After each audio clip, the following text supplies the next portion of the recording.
See if anybody comes in.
Hey, 351. Thanks for coming in, man.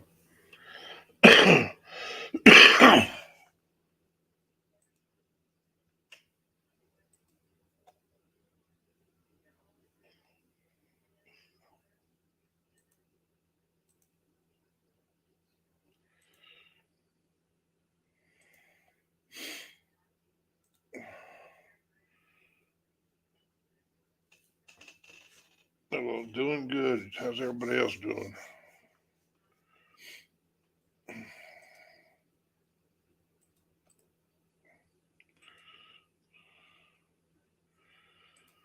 Hey, Amy. Happy birthday.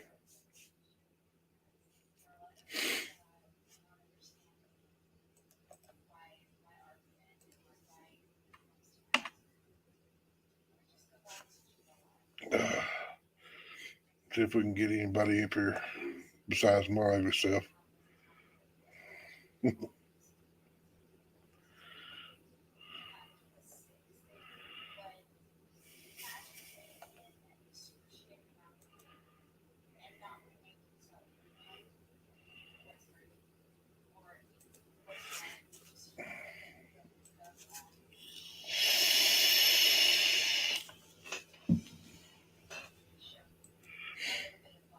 Yeah, Amy, tell Lee he got lucky. I've been so worried all week about bait, and I ended up with a cooler full of everything today. Skipjack, shad, uh, got some buffalo, I think some carp. I got live bluegill. That's going to be fun. I have my work cut out for them to put the skips up and the buffalo in the freezer tomorrow. But at least I have some for next weekend.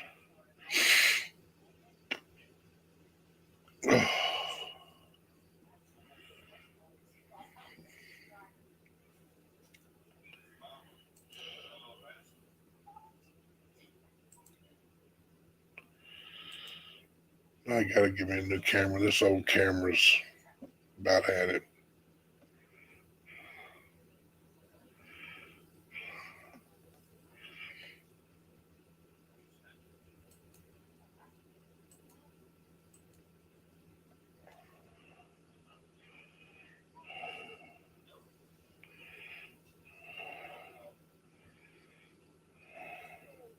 Yeah, I know, Amy. I was just picking at Lee. We had a tournament down on Wilson today, or there was a tournament on Wilson today. I took pictures of it, the weigh-in stuff, and a lot of those guys came in early because the winds got up straight out of the west, and boy, it turned Wheeler and Wilson upside down. So I knew today I wasn't going to have my boat out tomorrow. I was already making arrangements to fish on the bank. I didn't know y'all were going to have that high winds tomorrow, so I guess everything worked out for the better.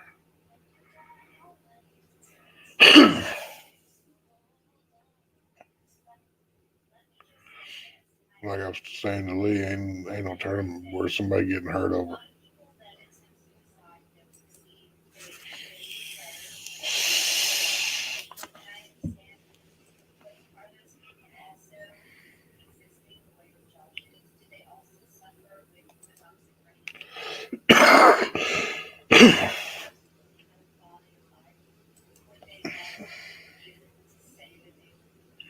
Y'all just be safe. Keep an eye on that weather and make sure it doesn't sneak up on you. Is that better? There you go, Lee. What do you say, Skip? I think it was funny. Me and you were talking about it, and out of nowhere, Mark messages, "Hey, I think we got to have a meeting." Well, we had mentioned it to him and talked to him about it earlier, and got with a few others, and was like, "Man, it's just going to be too dangerous out there." Yeah, like I said, I saw what our lake looked like today, and the wind's supposed to be even worse for a while tomorrow. So I'd already made the decision to, if we fished, I was going to bank fish. I wasn't even going to try to take my. What do you mean you can't hear it? Turn it up, man, so I can hear it. Can you hear me now? Yeah, she had it. I'm using her phone. It's turned down. Oh yeah, it's Amy's fault. I hear you. Well, yeah. Blame it on the birthday girl. Well, yeah. Her birthday's over now. But yeah, I was down at North Alabama Catfish. North Alabama Catfish. I'm holding up so I can hear it. North Alabama Catfish Trail had a tournament down on Wilson today, right at Safety Harbor down there at Wheeler Dam. And there's a lot of guys came in early because it was getting real rough. Well, they're talking like 55-mile-an-hour gusts tomorrow and sustained winds of 40, 35 to 40. Yeah, that's no good. And they've been pulling Wheeler and Wilson. They've been flowing them pretty hard.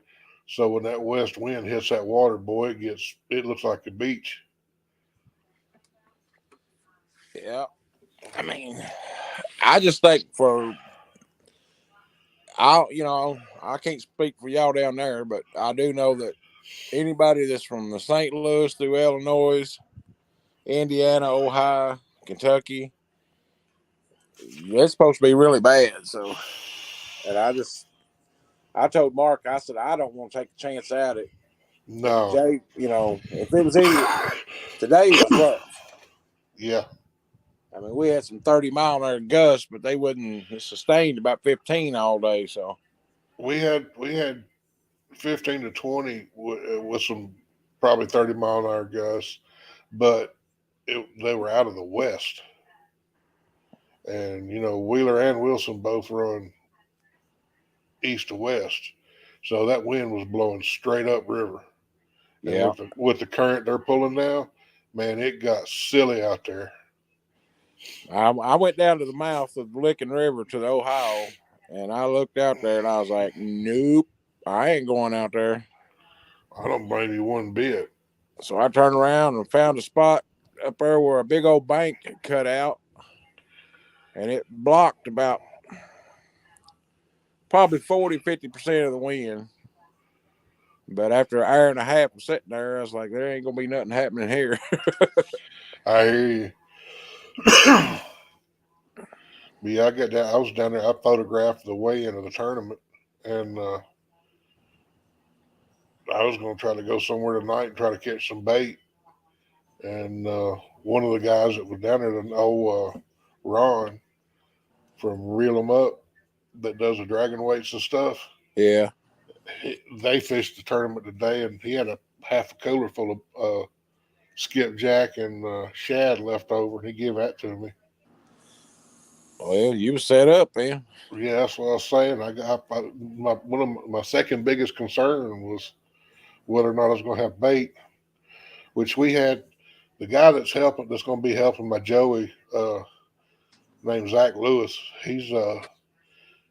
He messaged me earlier and said he's got us some live bluegill and some carp, so we'd have been okay for bait.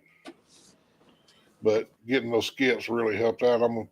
I guess tomorrow, I got them out there on ice right now. I guess I'm gonna get up in the morning and bag them up and put them in the freezer to keep them to next weekend. Well, what helped us, J-Dog got one of those vacuum sealers. That's what I've got one. And me personally, I don't have one and never really used one because didn't really do that much fishing, catfishing, as far as needing that type of bait. Right. And we got quite a few shad, and we probably done up about a half a 5 gallon bucket of them last night. It's a pretty good size one. Oh, there we go. Sorry, Mark, I didn't see you That's there. all right. I was just in there for a second. What's going on, Lee? How you doing, bud? Doing all right, Mark. Having a crazy night over here, that's for sure. Oh yeah, I hear you, man. I know. But I want to make sure everybody's safe. So, and I figured Yeah, I'd come on here. I shared the stream out, so hopefully everybody else is doing the same. Let's skip a bunch of people in here and some more subs. Yeah, I was saying, me and Lee were actually messaging back and forth about that, and I was like, "Look, just get in touch with Mark, and if you need to put it off, and he agrees to it, that's fine with me." And then all of a sudden, I get a message from you, "Hey, we're having a meeting on." Yeah, like, J Dog was really worried, and he said that Lee was really worried, and I know Chad was worried about the storms. Right, I know down there in Mississippi Valley, and Dockery was telling me how bad it's going to be ripping through Missouri. So. Yeah. Brian had no problem with it. It's given Lyle a week to recover. Brian's being a gentleman and not saying that, hey, I technically won. I knew Brian would. That's I said that earlier. That I still got to ask him. Yeah. Oh yeah. Still have to ask him. And then everybody's being understanding about Freddie stepping in for Nina because it was technically a tie. So right, it is what it is. This isn't serious. It's not a big money tournament. And we're all friends and stuff. So. And sorry, Lee, I didn't mean to walk all over you when I came in here. I just wanted to get that out because I know people are watching. You know me, Mark. You don't care about nothing. Dude, I've been sleeping past your shows in the morning. Every time I come on, you've been leaving early. What's going on? You getting tired in the morning or what? I've had the baby a few times this week, and I'm getting back used to it again.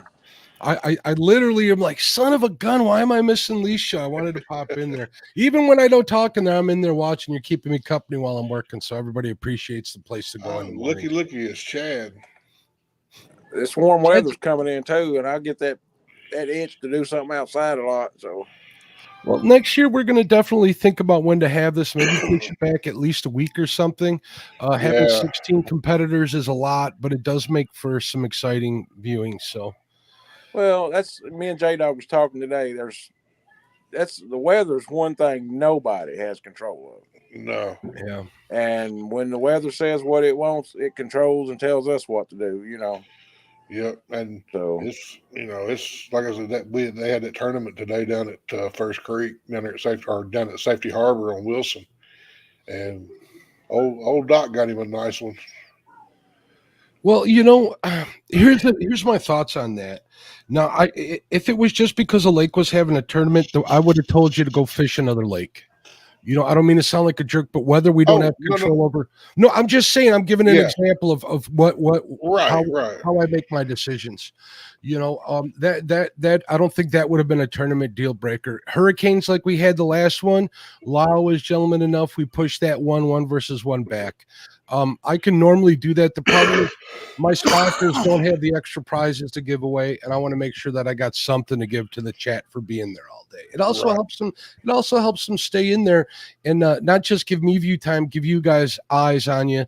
It helps them to familiarize themselves with you and hopefully give you a sub and come visit Lee in the morning. Come visit you, Big, when you're doing your lives and such. So right. I want it to be a mutual thing. I'm not one of these guys that's going to just take advantage of everybody for views. I'm going to do this tournament once a year. I'm going to do my crappie tournament once a year, and then we're back to the regular program. So, and I do it because everybody likes the 1 versus 1 format, and I got to do some crappie stuff. I mean, Jesus, I got catfish and crappie in my name. Right? Yeah. Hey, we got one last night, wasn't it, J.O.? A crappie. When me and Sambo went we was cast netting for shad. We got a crappie in the net, and that thing was every bit of 15 inches long and 2 pounds.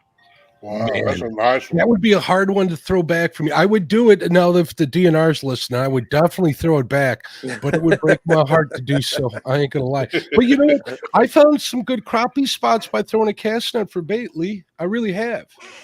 You know, there's I some was- docks where I launch my boat that I usually throw for shad before I leave for the day, and I find crappie there. Guess where one of my spots is? Right off of those docks.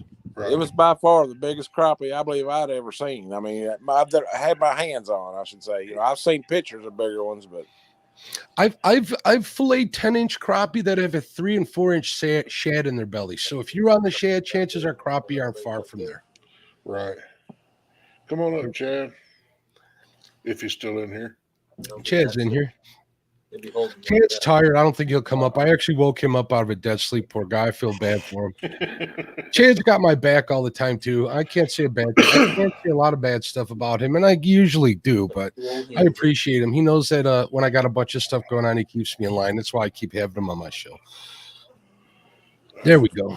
These two we are- had to come up to stay up here with J-Dog while we was going to try to fish the licking and stuff like that. But now the weather changed and stuff. I told J-Dog, I said, I am wore out. That wind has kicked my butt today.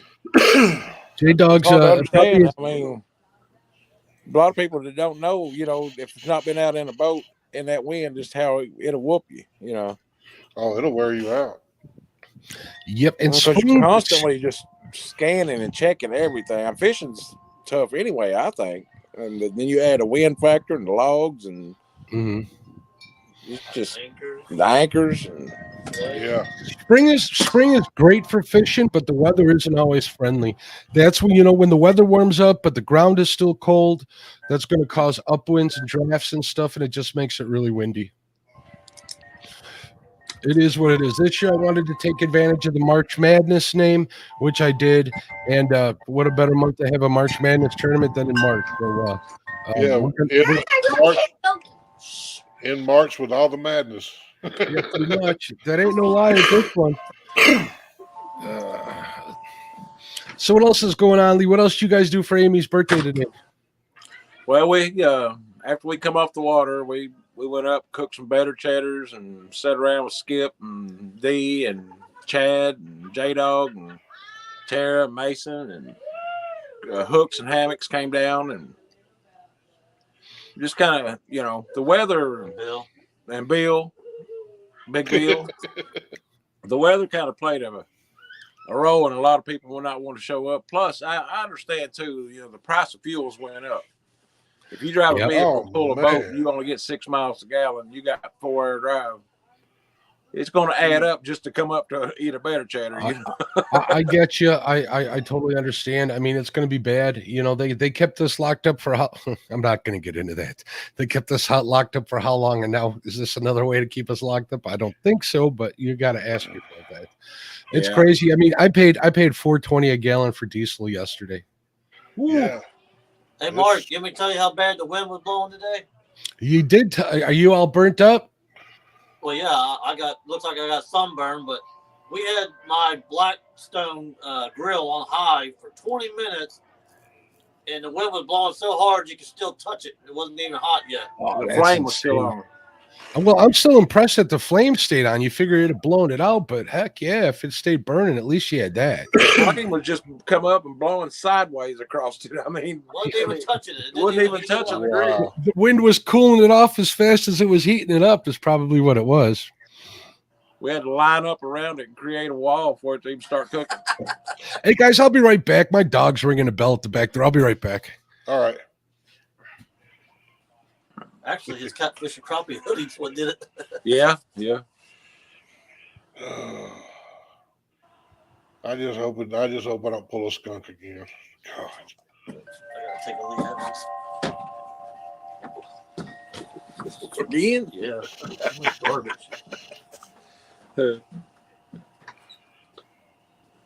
I got to go to my truck. I got a can of dip down there. I need to go down there and get it.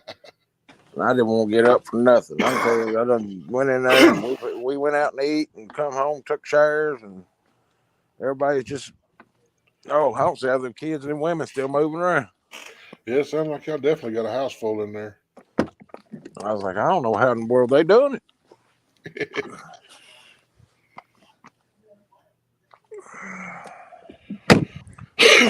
I told them, I said, I'm ready to lay down and go to bed. My bedtime's 8:30, 9 o'clock anyway. Yeah, tell me about it.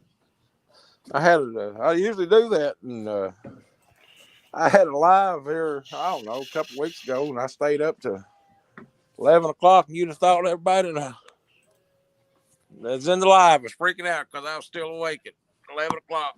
I was kind of freaked out myself. Yeah, I think I was in there because I think somebody said something about what are you doing up? I can go to bed about 8 or 8:30 and never miss a drop. Sorry about that, fellas. You're good. If I don't take care of that, wife's already gone to bed. She usually takes care of it if I'm live for the most part. If I don't take care of that, I got to take care of it after the fact, and I didn't want to do that. Yeah, right. Oh, man. Chad said he was thinking about changing the rules between him and Parker for next Saturday. Oh, Lord. So we'll see what happens there. I heard some rumors. I'm not going to expound on them. Chad gonna take off and go to Baldwin, ain't he? I didn't say that. Can you imagine how windy it would be at Baldwin tomorrow? Holy smokes. They wouldn't be able to cast the line. It's always 40 mile an hour there. It seems like it. That lake's just big and it's above like ground level. It's actually like a berm all the way around there from what Josh and Parker tell me. But it gives them a lot of fish. If they're looking for eaters, they got a place to go.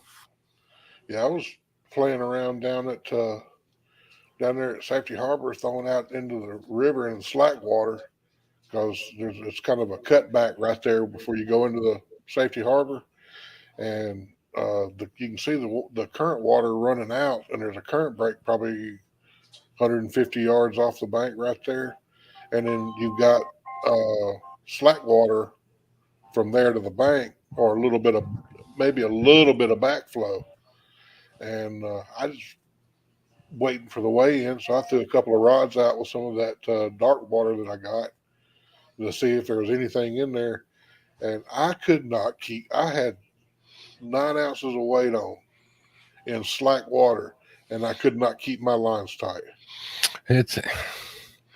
I know the feeling. You can't keep them lines tight. You're not going to get anything. Our biggest problem here is the way the wind blows is always upriver. So, yeah, if I'm trying to drag baits, which would be good in windy conditions, but not when you got it to your back. Yeah.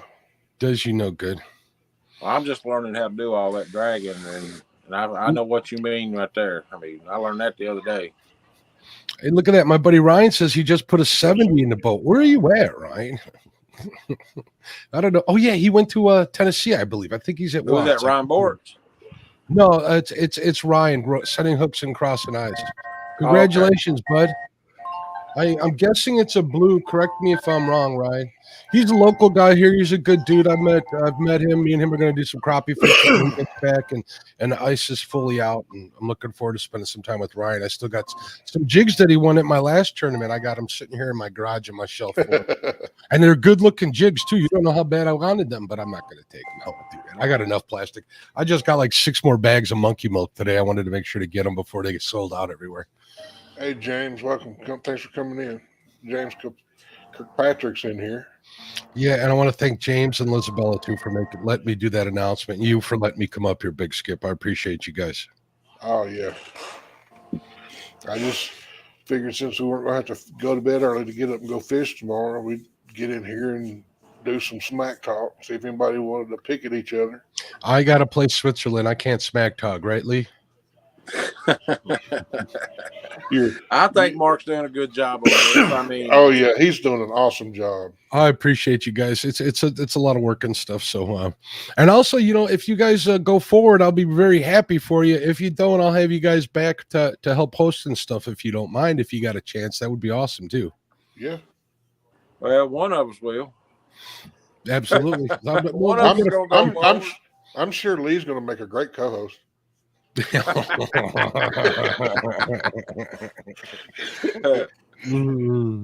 I did catch 3 today. Well, I caught 2 and my daughter caught 2. So. Me, Ryan, and Chad were in a meeting, and Chad was giving Ryan business, saying that he outperformed all the people today. So, or most of the people. Chad lied to you then. Yeah, he said he got 2 little ones, but he says he did better than Nina, and he did better than Pork Chop, and he did better than Freddie, better than Lyle. He was talking it up. Well, And J Dog, he said he beat. an 8-year-old beat him. That's okay. I didn't know that. Thanks for telling me that. I heard that, Chad. Congratulations again, Ryan. Good job, bud. And D says congratulations to him. Leave me alone, Danny. I was out in that wind all day today too. Oh, and Chad says he did better than Jody. Yeah. Lee says you didn't do as good as an 8-year-old.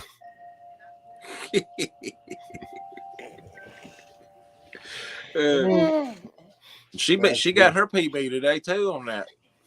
Who did? My daughter Leon. Oh, congratulations to her. How big was her fish? Her PB was 7.5, and she beat it today with 7.88. Oh, you better believe she said, "Hey, Dad," she said that 3/10 is that means everything. Heck yeah, good for her. Good for her. Oh. Hey. Oh, so you know what I'm going to do tomorrow? I'm going to take care of my boat tomorrow since I got the day off. Hey, there's Uncle Lou. Hey, Uncle Lou. Hello there, Uncle Lou. Hopefully, Uncle Lou got the message. He's one of the sponsors of the tournament. What's she doing? So, Lee, we're pushing everything back a day. I got an emergency meeting up there, which is kind of convoluted. I was talking like a madman because I was so worked up. But we're moving everything to next Saturday and Sunday. So day 1, part 2 is next Saturday, and then the second round is on Sunday. We'll do a quick call out right after Saturday. We'll get all the members up there and let them call each other out. So we'll go from there. Can I get a redo for today? No. That was quick. Tournament director has spoken. I made enough decisions for today, J Dog. I'm tired. I got a whole pizza sitting in the kitchen waiting on me. You better get in and eat it before it gets cold. Yeah, we're good, man. I need to talk to Danny. I hear you coughing, Danny. What the crap? You need to stay your ass home tomorrow and get better, Danny. What? Oh my goodness. Well, Give me tests on the live stream. yeah. Give me a go virus that through this screen. I'm gonna come reach there and smack you. Hold on. Oh, yeah. Because this is gonna help. Here we go. Yeah, there we go. Yeah, I'm coughing all over you, man. Danny's here. Shut up. I called off one of you guys at CatCon. No. I wasn't sick. Yeah, Don't look at me. that means you're patient 0. You figure whoever was going to get it at CatCon already would have it by now. So they're either not talking or they didn't get it, I'm guessing. But you know that movie Outbreak? That monkey never got sick, Lee Evans. Hey, Danny, how many fish did you catch today? I caught one fish. You got a bowfin, didn't you, Danny? I caught a fish. Yeah, I caught a fish. How big was it? I don't know. Wasn't it probably about 6 pounds? Leona beat you too. Well, I didn't know we was racing. Oh, yeah, she races every day. You got to ask the Every right time she question gets for on the Danny. boat. Danny, what kind of fish was it? Well, it depends on where you live. It's either a griddle, a bowfin, a dogfish, or a shoe pig. It's a dogfin, a dogfish, and a bowfin around these parts. And I don't know down by Creole, it's a shoe pig. Well, they call down there around Creole, they call them a shoe pig. Mm-hmm. But up here, most of them call them griddle. But I you would never be heard griddle. I surprised. learned something new again today. Bowfin. You would be shocked. What was that, Mark? I said you learn something new every day. I learned 2 things today. But you would not believe.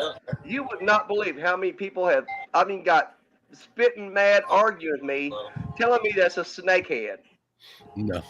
And I'm like, dude, it's not a snakehead. You know, I hear them snakeheads are good to eat though.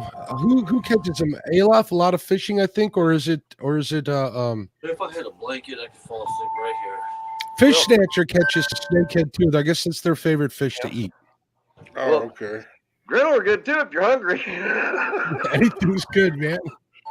I see people make sucker balls. It doesn't mean I'm in a hurry to make them. Well, Danny ain't sick. He ain't acting sick. He was just trying to pull that on Tara in case he lost that he could use that excuse. You can't eat that. You get hungry enough, carpenters like filet mignon. He'll magically be cured tomorrow. Bologna, it's the poor man's ham, man. Yep. You Well, got there you that go. right. Carp's poor man's fish. But All you know, right. hey, the DNR does shows up here in Cape Girardeau where they actually they cook those invasive carp. And, no, but listen, hey, you just been you've never tried it, but they go in there and there's a strip of white meat in there, and they cook them and serve them people, and man, they think it's the best fish ever. But once you tell them what it is, they will not have anything to do with it. I heard there was an effort on to rename them, and one of the names that came up was Kentucky Cod. I like that. That name's already taken. And they were going to serve them in restaurants to the yuppie folks here in the city. Call it Kentucky Cod. Have at it. Take them all. Burn them. Fry them up. Uncle Lou says he's got some bad weather too. Hopefully everything stays safe, Uncle Lou. He getting snow, ain't he? Says he's getting tornadoes, hail, rain, sleet, freezing rain, and now snow, and 40-mile-an-hour winds. That sounds about that sounds as Midwest weather as it gets. Whatever Danny gets tonight, we're gonna get in the morning. 5 hours later. Yeah, that's whatever. Same here. Whatever Dockery gets, I get it a few hours later. Definitely like 8 hours later. It never hits us. You know, it depends on the type of storm and the speed. But tornadoes, 4 to 4.5 hours after it hits me, it's on Lee and them. Sometimes less than that. No tornadoes, by George, they got there in an hour, didn't they? It was less than an hour. But regular storms, 4 to 5 hours. You know, really bad. Because remember when that last tornado came through, Lee? I was trying to get a hold of you guys to check on you and everything. And it was like 45 to 50 minutes later, it was across Kentucky and heading all over the place over there. Yeah. When them storms up in the air like that, and they ain't got nothing blocking them, they can cover some ground now. Yep. Well, I'll tell you what, I've ended up with a massive headache today with all this thinking you guys are putting on me. You got a headache. Holy smokes, I'm dying over here. Oh, my God. Hey, you know, that was my biggest fear. I said, Mark's never going to do this again. I said, please. No, I'll do it again. You know what doesn't kill you makes you stronger. That's the way I go out after life. Hey, so it is what it is. I've conquered, bigger mountains than this. I'm just worried.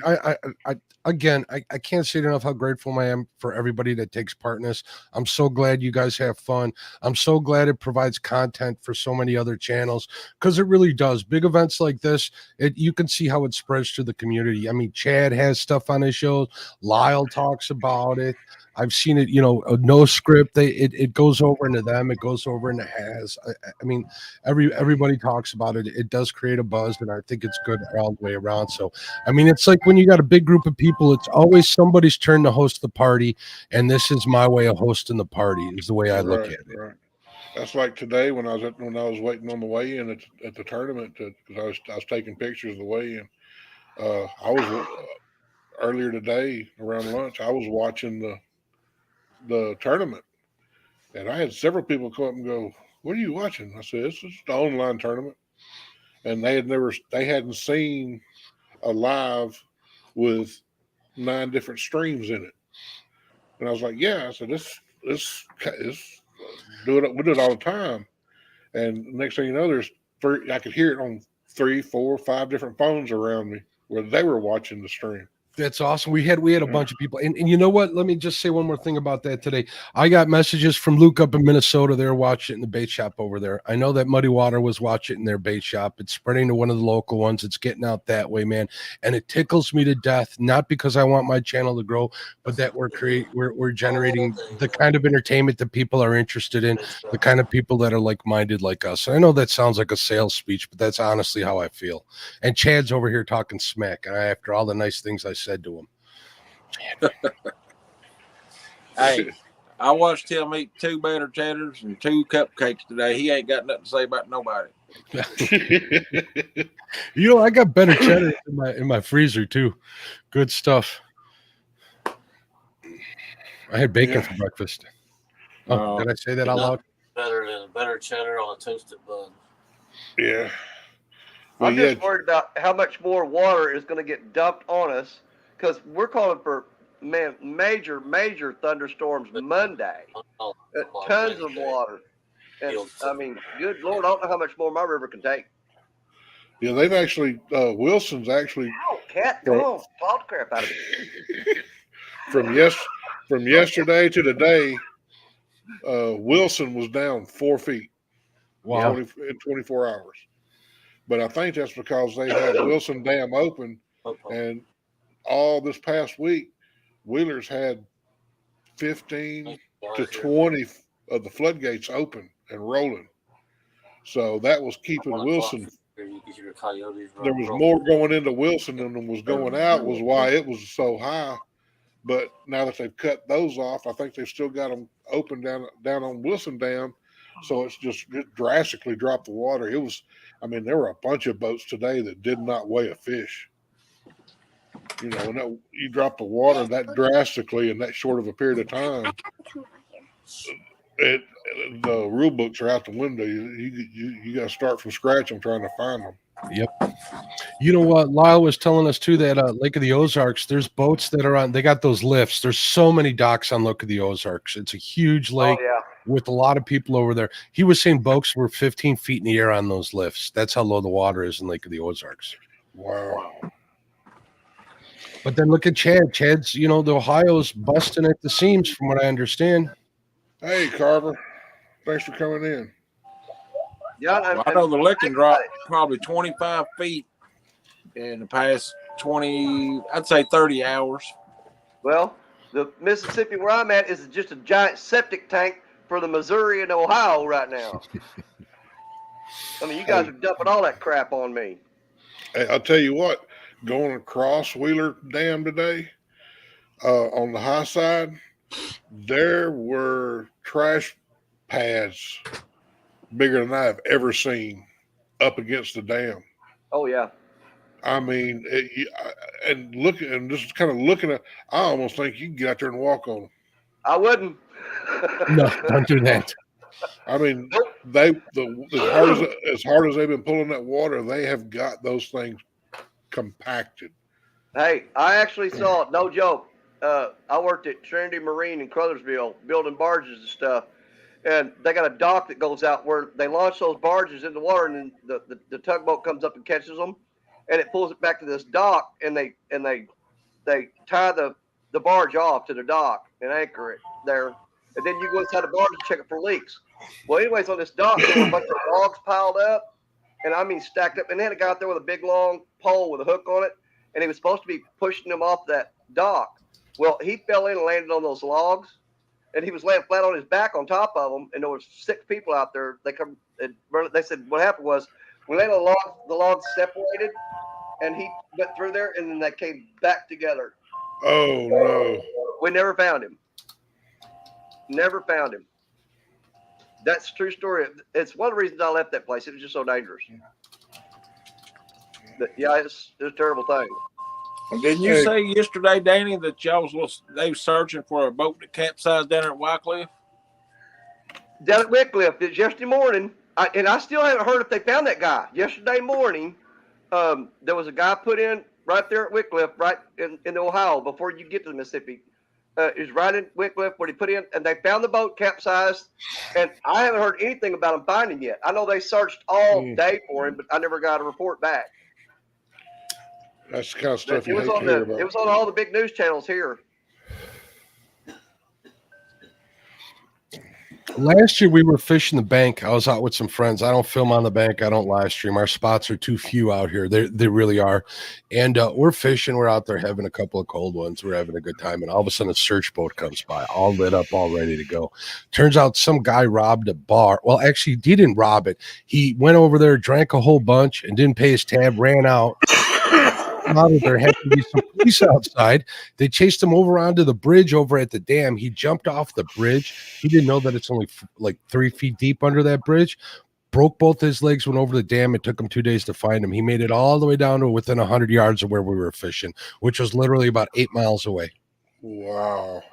They found him like 2 days later. They took him forever, but it was weird to see that search boat on a section of the river where you don't see boats at all because it's real shallow part. So that's probably the creepiest thing ever happened to me while I was fishing.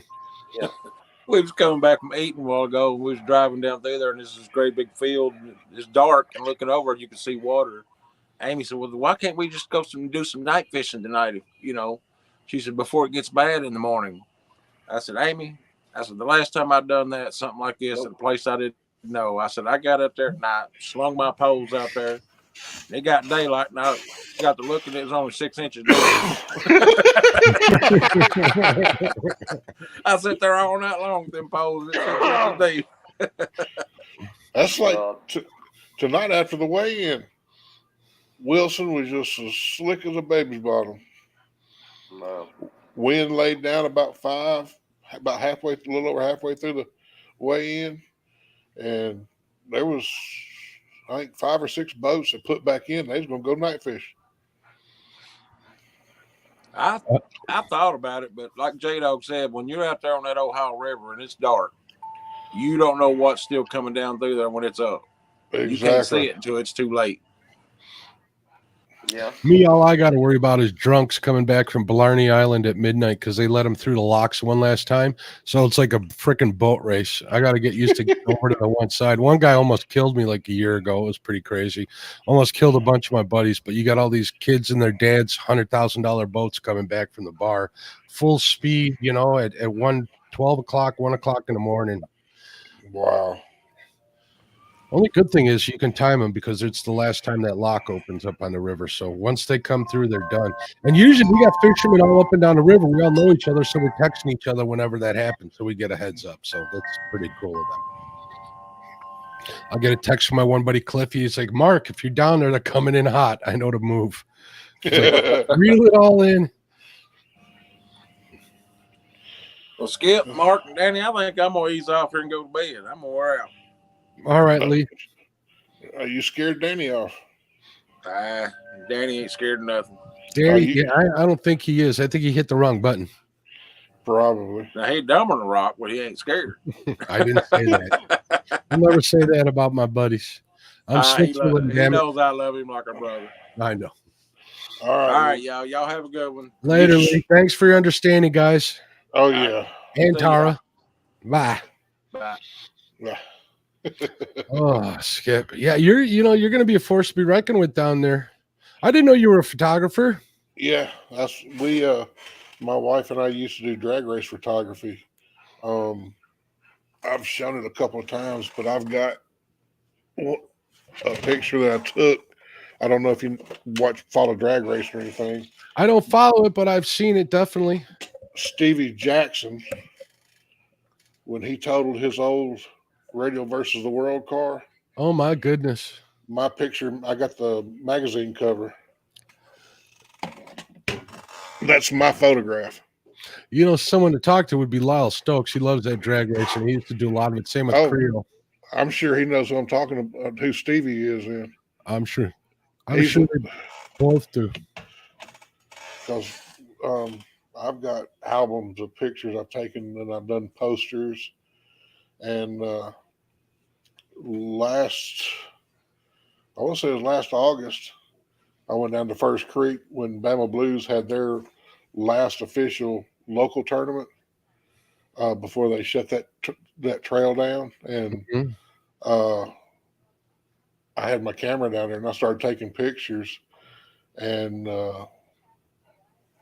next thing I know, Corey and Chris are coming up to me, wanting to know if they could hire me to shoot their big tournament, the $50,000 New Year's tournament they do every year. And so I did that, and so I gave them a bunch of the pictures I took from the First Creek tournament. And next thing I know, it's an ACA poster of the little boy holding the catfish. They did I don't know, 2 or 3 months ago that they put out the future of the sport. Mm-hmm. That was one of the pictures I took down there at First Creek. Very cool. It's exciting to hear. So you got to get a bunch of the pictures of them big blues that are down there like that. Now I know who to call about this darn thing. Yeah, I got pictures of it was an 86 or 87 today. Oh, wait a minute. Danny Stone says, anybody out there? Is he in the basement? Or is he just hanging out in chat? There he is. Oh, what happened? I just didn't leave this We here. started talking photography and drag racing. We forgot all about you, Danny. It happens. All right, fellas. I'm going to bow out and eat dinner. I'll be in chat. All Yeah, right. I Well, really don't let people forget about me for very long, though. Don't worry, Danny. You're hard to forget, but I do not allow it. all right, guys. Again, thanks a lot for your time. Thanks for listening to my BS. We'll talk later. hey, thanks for coming up, Mark. You got it, guys. Bye-bye. All right. What's up, brother? Well, I got to look at this whole situation. I mean, you just got to take it for what it's worth and hope that it works out better for you. Sometimes it's just, I ride a lucky star sometimes. And I promise you this, tomorrow, my river was unfishable. And I don't know if it's going to drop any over the next week. Like I said, with all that rain coming in, I don't know how, but you never know. Weird stuff happens. Yeah. It's me. I was actually texting Lee. Yeah. When Mark messaged me about the weather. Right. And people having trouble. And Lee's phone had actually went dead. And I answered a text from him. And then I get a text from Amy saying that Lee's phone's dead, that she's going to give him her phone to text me that it's him I'm talking to. Right. So I was texting back and forth. And he was telling me that, it's going to be 55-mile-an-hour winds up there tomorrow. And he's just not going to. And I just got through telling him, says, well, just let Mark know. And if he can push us back, I'm fine with it. I get the text message from Mark saying, hey, we got to talk about tomorrow. There's people going to have 50, 60-mile-an-hour winds. Well, I mean, I don't think it's going to be that bad here from the last I heard. I'm not supposed to get the last I heard, I'm not supposed to get any bad weather till later in the afternoon. But that don't make no sense because usually my weather hits and then it goes over to Kentucky. I know today. Hey, Rams bait and tackle, San Antonio, Texas. Thanks for coming in. Buy some big baits. Yep, that's what's so funny. I've been struggling all week to try to find bait, and that was one of the reasons I went down to the tournament today. Was I knew there'd usually be one or two bait dealers down there, and I was going to see if I could buy some skipjack. Yeah. Hell, when the tournament was over, I had some friends, a couple guys I know, were fixing to clean their cooler out. I said, "What you got?" They said, "We got some skipjack, a few skipjack." They give me half a cooler of skipjack, a bag of shad, 2 buffalo about that long. Dang. So I'm gonna be bagging and freezing bait tomorrow. Yeah. Because that's what really sucks though is those would have been. I mean, what I would call fresh. Yeah, they were. That's what I'm saying. And if they would have been like perfect for tomorrow. Yep. They're still gonna be great, but once you freeze them, and you got to thaw them out next week, but to have them just like almost like, just within a 24-hour period, that's pretty daggone fresh. Yeah, because I think they bought those. I think they got those this morning. Yeah. So they'd have been 24 hours old if that. Well, I made a run down to Grizzly Jig Company in Crothersville, Missouri this morning, and picked up a whole bunch of them for me and Richard Cluck, Fishing and Freedom. I picked up a bunch for him. They were selling them for $5 a fish down there, and that's cheap around here. That's dirt cheap. And they were like 10 to 12-inch fish. You're kidding. They did have some bigger ones, but they weren't $5 a piece. This sounds to me like I need to rig me up a refrigerated U-Haul truck and make a couple trips up there. You do, because I'll tell you what, they've got a huge cooler full of them, big walk-in freezer, and they're stocked full of them right now. Yeah. And they've got some bigger ones, but those run, I think, like $7 or $8 a piece for the big ones. But the 10 to 12-inch fish, they're getting $5 each. And Normally, those things are $8 to $10 each, just those size. It's crazy. And the way I like to catch those things when they're on the run, yeah, that's something. Yeah, buddy. Yeah, see, that's the thing that me and a few of the guys are going to concentrate on this year is I bought a whole nother deep freeze that I've got up there at my shop, and it's specifically for filling up with skipjack and different bait fish this year.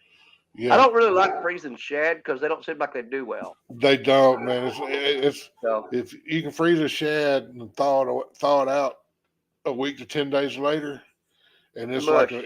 it's you need pantyhose to fish with them. Well, there's a guy told me the other day, I can't remember who it was, says that if you will freeze them in a brine water, that they'll hold up better. Oh, really?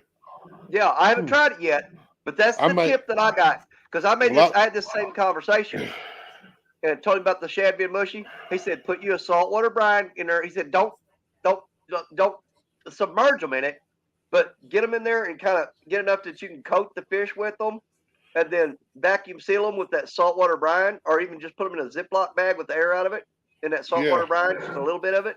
He said they'll actually toughen up. Huh, I haven't tried I'm it not, yet, so it may be a lie. wow, $10 a piece for 10-inch suckers. Great shot. Wow. Mark, I know you know them guys down there at Grizzly Jig. I know you know them. I say we all get together, just take a big old truck there like Skip's talking about and buy all their skipjack. Who wants to go in on it? No, Oh, we're taking a trip this year. We're going to load up on skipjack. That's what I was saying. I need to rig me up a refrigerated U-Haul, catch a bunch of skipjack, and drive up your way. Exactly. Cut their prices Well, by $1. we're all getting together and we're going to slam them. We're going to make I think like a 2-day trip out of it. And man, you could go over there for 2 days and you can catch enough skipjack to last you all year. Yeah. You know, Well, no since problem. they changed, we had all those guys coming down from Ohio catching thousands of skipjack and hauling them back up there for sale. That's why Yeah. Alabama passed that new law that they did last fall. 100 skipjack per person is the possession limit. Yep. Not the creel limit, the possession limit. Oh, well, somebody said something to me. They told me something about they may have changed it to 150 over there at Kentucky Dam. I don't know. I got to look into that. But still, man, 150 skipjack, the way I cut them up, the way I use them. Yeah, I mean, because I subsidize that with shad and carp and other baits. 150 Right. skipjack will last me all year easily. Yeah, Easily. that. I mean, what I'm going to try to do is get 100 and get them in the freezer. Different sizes, because I like some that are about like this, maybe Yeah. 8 inches long. 8 inches long. I like those and just nip the tail off and use a double hook rig for a big bait. Yeah. And I'm gonna put me 100 different sizes Yeah. in the freezer. And then through the summer, I'm gonna go and catch my bait as I use them over the weekend, and whatever I have left, I'll freeze, vacuum seal and freeze, and the next time I go fishing, I'll take the oldest pack in the freezer, and just try to keep them rotated that way. So when the run ends next year, I'll have 100 good fish in the. See, this year I only had about 50, and those are gone by Christmas. So this year I'm going to try to put me up enough to get me through the winter. Who knows? Yeah. I mean, because I wish I had better luck with. I mean, I do all right with bluegills here. I wish that they would hit bluegills the way they do skipjack and shad, because man, I can get bluegill, just unlimited supply of bluegill and green sunfish. Yeah. Yeah. We used to run trot lines on the Mississippi River, and one of the best baits we had on trot lines was live green sunfish, and put them on there. And man, you'd catch blues, channels, and flatheads on that. Yep. Yeah, we used to run lines on the river when I was younger.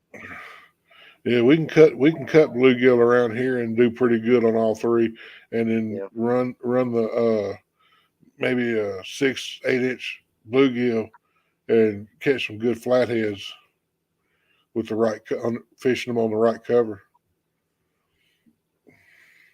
You know, that's changing something. But that's something else I want to try to do. If I get my boat up and running and get it going good, I'm going to hit some of these backwater sloughs. And I want to do a show this year where I go out and throw out, because we're allowed 33 per person. But I want to go out and throw out 33 jug lines, baited up with live green sunfish and bluegill, and do a whole show of jug lining and catching them. Of course, we're going to release them, but it'll be fun watching them jugs running and how I got the tip ups where they put, it lays down flat, and whenever they fish gets on there, it tips up and sticks straight up. Right. And I want to do a whole episode on that. Yeah, we used to use milk jugs. I still do. And one of my boats out there, they're probably falling apart now because they've been in there for 2 years. But yeah, I've got gallon milk jugs. Half gallon is my preferred size. I love a half gallon milk jug. We were me and my ex-wife and my brother-in-law and my mother-in-law and one of my nephews were out on a deck boat I had, and we threw out some jug lines in a side barge channel that we'd always done pretty good on, and we threw them out about a half mile upstream, and we're going to let them come past us. We pulled down there and put our lines in the water, rod fishing. We got the second rod in the water, and out from around the island comes fishing game, wanting to check licenses. Well, we're all going through it. Well, my stupid brother-in-law didn't have his license. Yeah. So he's trying to hem haw. I said, just tell him you didn't and take the damn ticket. And meantime, here comes one of the gallon milk jugs floating by, and it goes boom, pop back up. I'm sitting there going, I turned around and I looked at the game warden and I said, hey, I'm fixing to throw this line over and try to hook that milk jug. No, you ain't putting another line in the water till we get through. I said, all right. That milk jug goes boom, and this time it was down for about 10 seconds. I said, dude, there's something on that milk jug. I need to get it. Well, you can get it when we're through. I said, all right, when that milk jug disappears, you ain't writing me no damn ticket for littering. I said, because I tried to get it out. By that time, that milk jug goes boom. Where'd it go? I said, I told you. Sure enough, we never saw the milk jug come back up. We don't know if I've caught flatheads that do that, and man, they will dive down and find them log piles and get under, and they'll pull that jug down and wrap around a log, and it's gone. Yep. Done. If they ever find a log or a log jam to get to, yeah, they'll pull that jug down and just stand down there. And the fish is probably going to, 9 times out of 10, they're going to spin around or wiggle around and get off there. But yeah, you got to wonder how many get wrapped up in there and don't get off, and you wasted that fish. Right. And that's what made me mad about it, was the fact that the jug went down, didn't come back up. And it wasn't 30 yards off of the boat. I could have thrown a rig out there and hooked that line and pulled that jug in. But no, he wanted to be Mr. Lawman and not, I'm like, well, the one that ran into us today and come and checked us was probably one of the coolest dudes you ever met in your life. He saw us down there fishing, and he parked up there behind my truck on top of the levee. And I saw him come walking down there, and I looked at Ronnie. I said, you do got your license, right? And he goes, yeah. I said, all right, because we're fixing to check. And he come down there, and he looked at me and goes, Danny Stone? And I go, yeah. He goes, well, he said, I've heard of you. I know who you are. I'm like, cool. And I got my license. Well, that's me. Okay, license. So you don't need a photo ID because you know who I am. But anyways, he sat there and talked to us for a while and everything. And he said that he's watched some, not just me, but some of the other people on here. And he doesn't, he doesn't have a YouTube page, and he doesn't do, but he watches the catfish people and the different fishing communities and stuff. At first I thought, yeah, you're on here trying to find something out. But no, he said he's interested in it. But he sat there and talked to us for a while. And I told him, we're fishing a tournament tomorrow. We're having a really tough time because all my major spots that I usually fish are underwater or messed up. And he started trying to tell me places to go that I might be able to get in there. And he Yeah. told me places that he said, don't waste your time going there. He said the road's underwater, or they'll have a road closed sign and they're not letting anybody back there. And he basically marked it out for us today. And he cut it down to a small search area, but man, none of it was any good that we went to. Yeah, over the years, I've noticed that by far most of the guys from Fish and Game, Yeah. they're if you're cool with them, they're awesome guys. And they Exactly. don't Because, 9 times out of 10, if you have a bad experience with them, you caused it. right, If 100%, you can trace it back to it's your fault. You were either right. doing something wrong, you were illegal, and you got an attitude about it. Exactly. But as long as you're legal and you're courteous, man, they'll throw it right back at you. They're going to give you back what you give them, but they're going to give Even back to you twice as bad.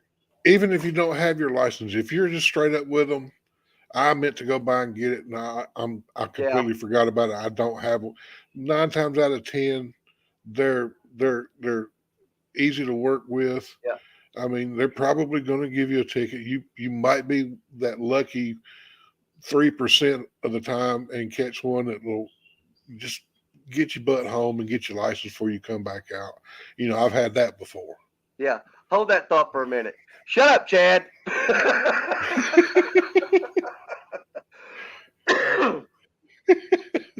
Hey, I use my resources. Just because I got friends in the high places don't mean I don't get to use them. I can't help it the game warden don't like you. Wow. That's a nice catch, setting hooks. Yeah.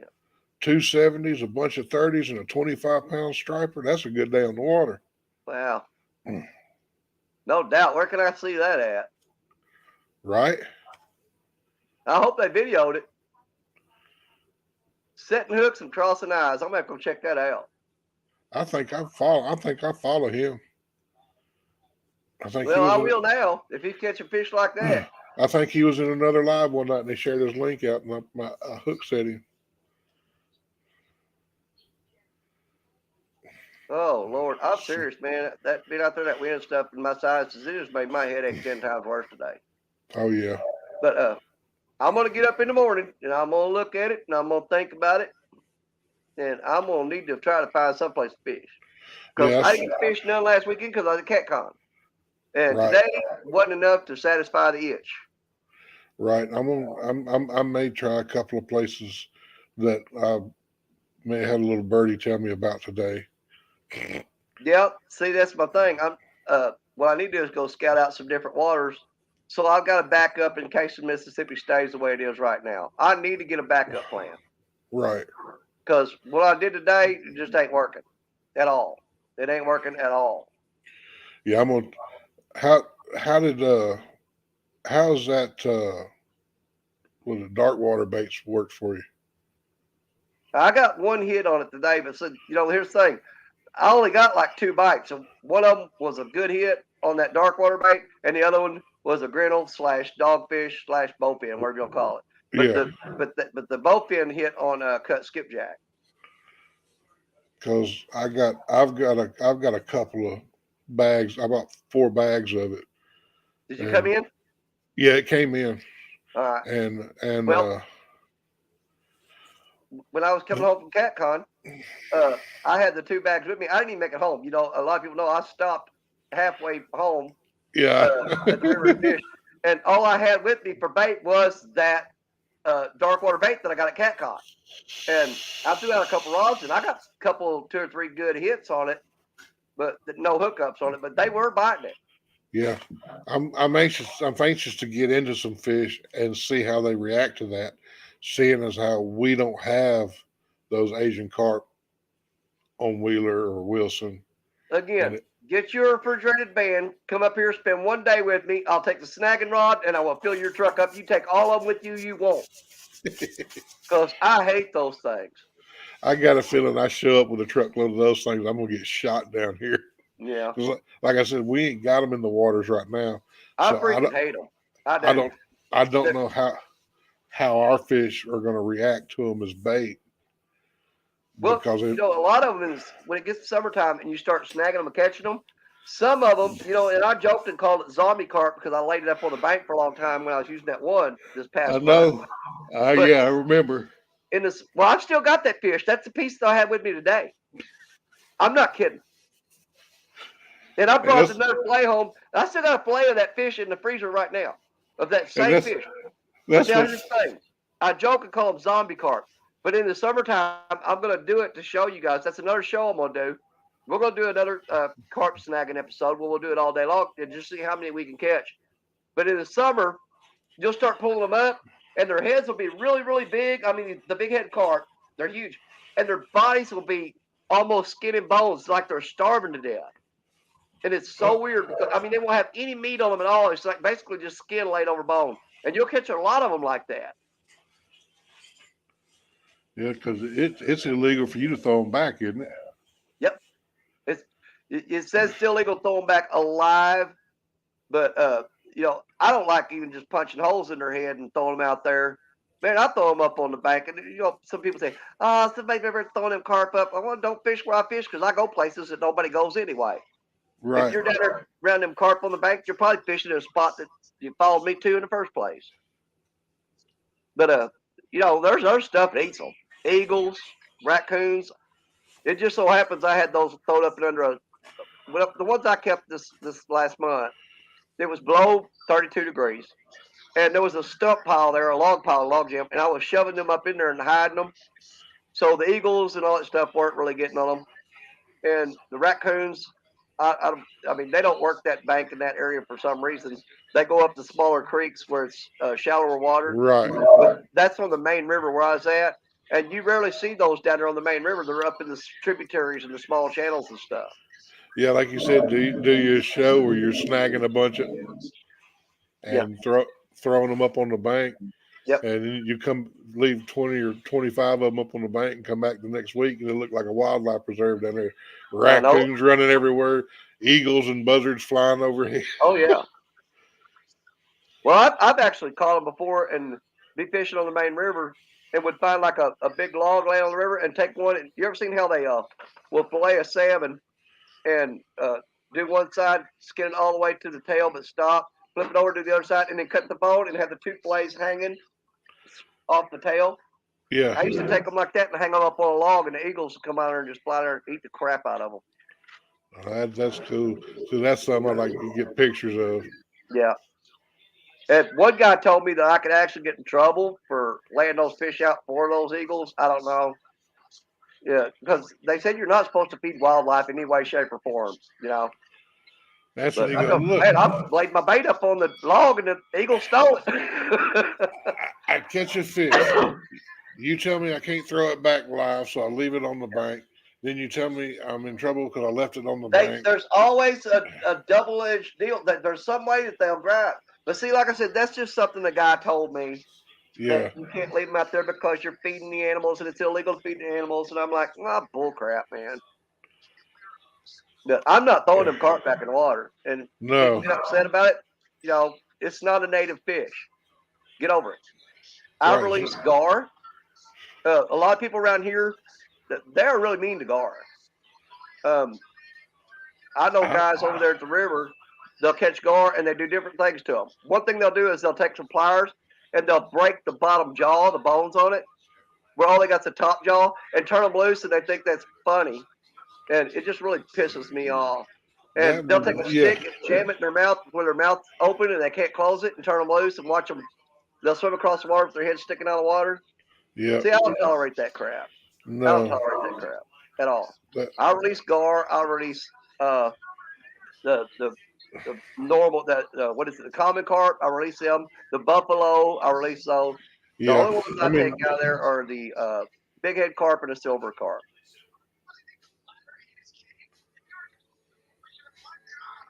There you go, Mark.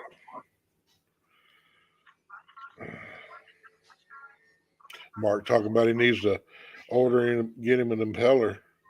Oh, for his water pump? Yeah, I guess. Yeah. He said it isn't broken, but this year it's going to need replacing. Dude, those things dry rot. I tell you what, and nothing worse. I used to change mine out every year, whether it needed it or not. Yeah, we'll take and when we're not going to use the boat in the wintertime for a period of time, we'll take, I guess, a set of dog ears that we can put over the foot with a hose on it that goes up to a little outlet on a 5-gallon bucket, and we'll do a gallon of antifreeze and a gallon of water, and uh, let that run down to the foot. Start Oh the yeah, motor, start the motor up till it comes out, and we usually mix it more. It's more like 30-70 with yeah. 70% antifreeze, and you know how oily that stuff feels. That ain't a Well, bad idea. we'll run it through the system. Well, now you flush the water out. Any water that's left in the motor is not going to freeze. Plus that oily antifreeze will coat your impeller and keep it. Now, because that antifreeze, if that's a petroleum-based deal, does it not It's have any effect on that rubber? it's Because most of those it's impellers are rubber. it's not You don't it's think it not affects them? it's not petroleum. Okay. Uh it's propylene or ethylene glycol. Okay. See, I don't know. And I'm learning something here too. I just know that certain chemicals will break down the rubber and right, aluminum right, and right. stuff. Well, I mean that you got to figure that antifreeze is going through those rubber hoses on your vehicles. Yeah. So if it was going to affect that rubber that the impeller's made out of, it'd do the same thing to those hoses. Yeah. Well, I was reading Mark comment. The reason I used to change mine out, and it's not on the big motor, because I hardly ever ran that big 20 horse. But my nine my 9.5 and my 6 horse Johnson, I used to change that every year because I wore that motor out. I mean, I ran it everywhere. And I used to have a little 5 horse. What was that, Seahorse? I think it was. Old Johnson Seahorse. Yeah, the Johnson. Yeah. And man, I didn't change the impeller out on it, and I ran it for 3 years straight. And I got there to run one day, and all of a sudden that motor locked up. And I got looking at it, he said, and my buddy goes, "Yeah, I noticed there wasn't no water coming out of that." And I'm like, "You know what? You should have said something." I said, "How Oh, long?" He said, "It ain't been running at all." I'm like, he said, "I thought there was supposed to be water coming out of it, but I didn't say nothing." I'm like, burned it up. thanks. Yeah. I tell you another trick too. When you're not going to be running your motor for a while, get you a golf tee and put it in the rubber port where the water In comes the out. intake port, No, where the the water, output. yeah, the output where it pees the water out. Yeah. Put a golf tee in there, and you won't have the problem with dirt daubers.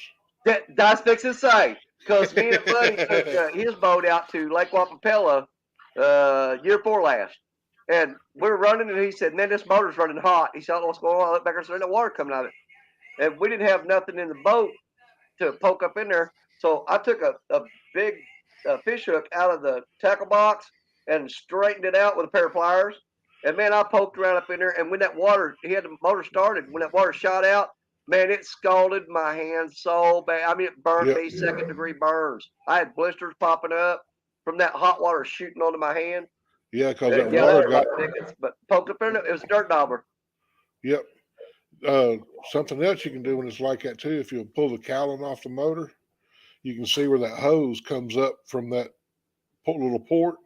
Yeah. And a lot of times you can flex that hose, just kind of work your way down the hose, And break and it up. start the motor up. And it'll spit that stuff out of there. Wow. But yeah, just make that if you winterize your boat, put it up for the winter. Just make that part of the routine and just stick a golf tee. Golf tees work great because they're the perfect size. Yeah. You can just kind of right up in there, and nothing's gonna get up in there. Well, my favorite motor out there right now, I got, believe it or not, is a 6-horse Johnson. And all I need to do for it is get a new fuel pump. The fuel pump started leaking fuel around, that thing comes apart and it's like a little square, Yeah. and it's got the input and the output, whatever stuff on it. But it's layers that are stuck together and it's dripping fuel out between it. So I'm guessing there's like a diaphragm or something in there that's tore up. I don't know. And I'll tell you one thing you'll want it once you go through your motor and get it all fixed up and stuff. Yeah. get a bottle of the Staybill ethanol treatment Yeah. I know because what you're talking that about.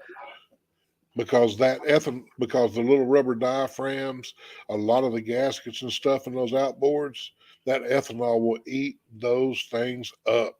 Really? And that because the guy I bought my boat from, he told me, he said every time I put gas in this thing, he said I put the 2-stroke in and I put an ounce of this is what it says to put in for every 10 gallons.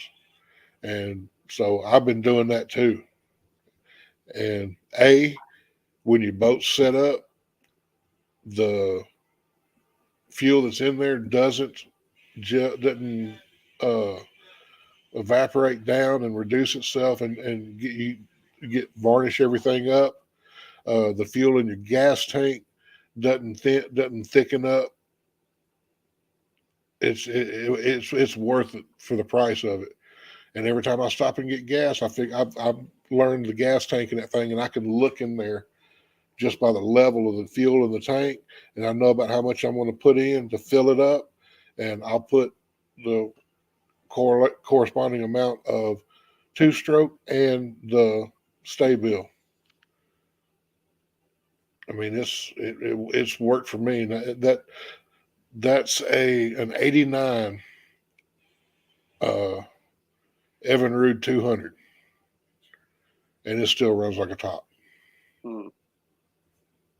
Yeah, my wife's one. I've got two John. Well, I've got a John boat in the backyard right now, and then a semi V boat out here in the backyard. Then I've got another John boat that doesn't have a trailer up at my shop. So there's 3 boats. She really wants me to get rid of all those and just buy one decent boat. But the Well, reason I haven't gotten rid of my John boat because I don't know how much more I'm gonna keep doing it. But every year I go frog gigging. yeah, oh man, I miss that. We used to Yeah, do that all the time. and once I get rid of that John boat, the frog gigging's done. But yeah, that's one of my favorite things is it's comes in on June, the last day of June here is when frogging season comes in. You go out with spotlights and the spears and gig frogs Right. and do it from a John boat. I love doing that. So much fun. Yep. And I love eating frog legs. They're good. Mark, I think you're talking about the Conpex, Conpex. I've got one. I bought the 11,000 or yeah, Oh, those 11,000. lights. Yeah, the 11,000 lumen. Oh Yeah, my! that's something else I need to invest into too. Watch Amazon, and every now and then click on it and put it to like you're going to buy it, because when I bought mine, they were regular priced at like $99, but I was like, I'd already budgeted to spend that for that light. And I went in and got it in my cart, and as soon as I went to ring it out, turns out it was on a spot sale, and I got it for $69.99. Wow. Hey Van, what's up, buddy? Oh, hey Van, I didn't even see you come in, man. He just popped in. He's sneaky like that. You'll be looking over here, and you'll look over there, you look over here, you look back, and he's there. He pops up out of nowhere like a ghost. I wish I knew how to pin those links to the top of the chat. I don't know how to do that. I don't know how to do none of that crap. You know what? I spend too much time. I'm either working or I'm fishing. Hey I ain't Clayton. got time to be learning about computer stuff. Yeah. You know, I've had people criticize my videos saying, "Oh, you need to put some thumbnails on there and make it look better Yeah. and play some music." And I'm like, dude, I'm gonna fish. I'm gonna film it. I'm gonna throw it up there. You can either watch it or you can not. Cause I ain't trying to make a movie here. I'm just trying to video me catching some fish and let you look at it. And I'm not downing anybody who does. I'm just saying my skill set will not allow that, nor will my time. Because, like I said, if I'm not working, I'm fishing.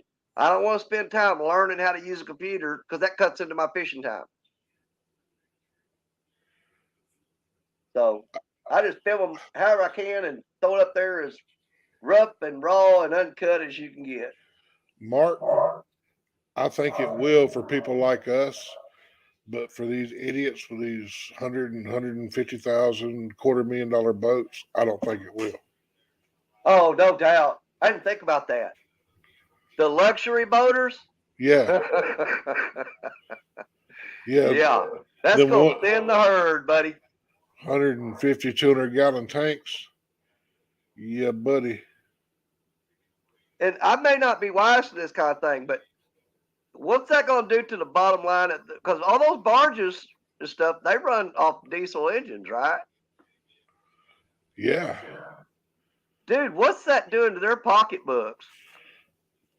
Nothing, because they're the load that they used to charge 2,500 to take up river now costs you 3,500 to take up river.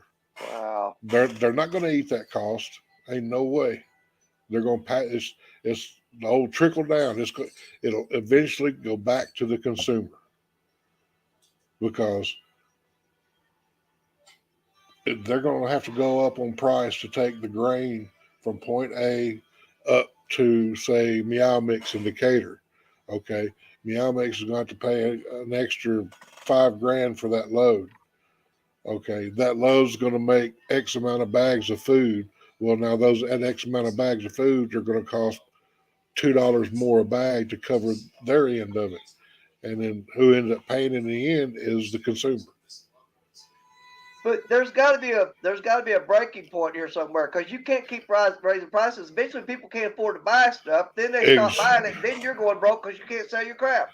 Right, and that's the whole cycle of thing. That's when everything goes into a recession. Yeah.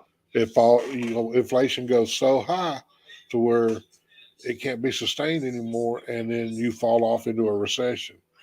Nobody's buying anything because everything costs so much. Nobody's selling anything because it costs so much. They're not selling anything, so they quit making it. They have to lay employees off. I mean, it's just a vicious cycle. Yeah, that's why people that don't know how to fish and hunt better learn real quick. You got that right. I ain't never gonna go hungry. I can kill a critter, and I can hunt with a bow too. So they say, well, yeah, you're gonna run out of bullets eventually. I said, nope. I got steel leg hold traps. I've got fishing poles. I know how to dig a worm out of the bank. You got that right.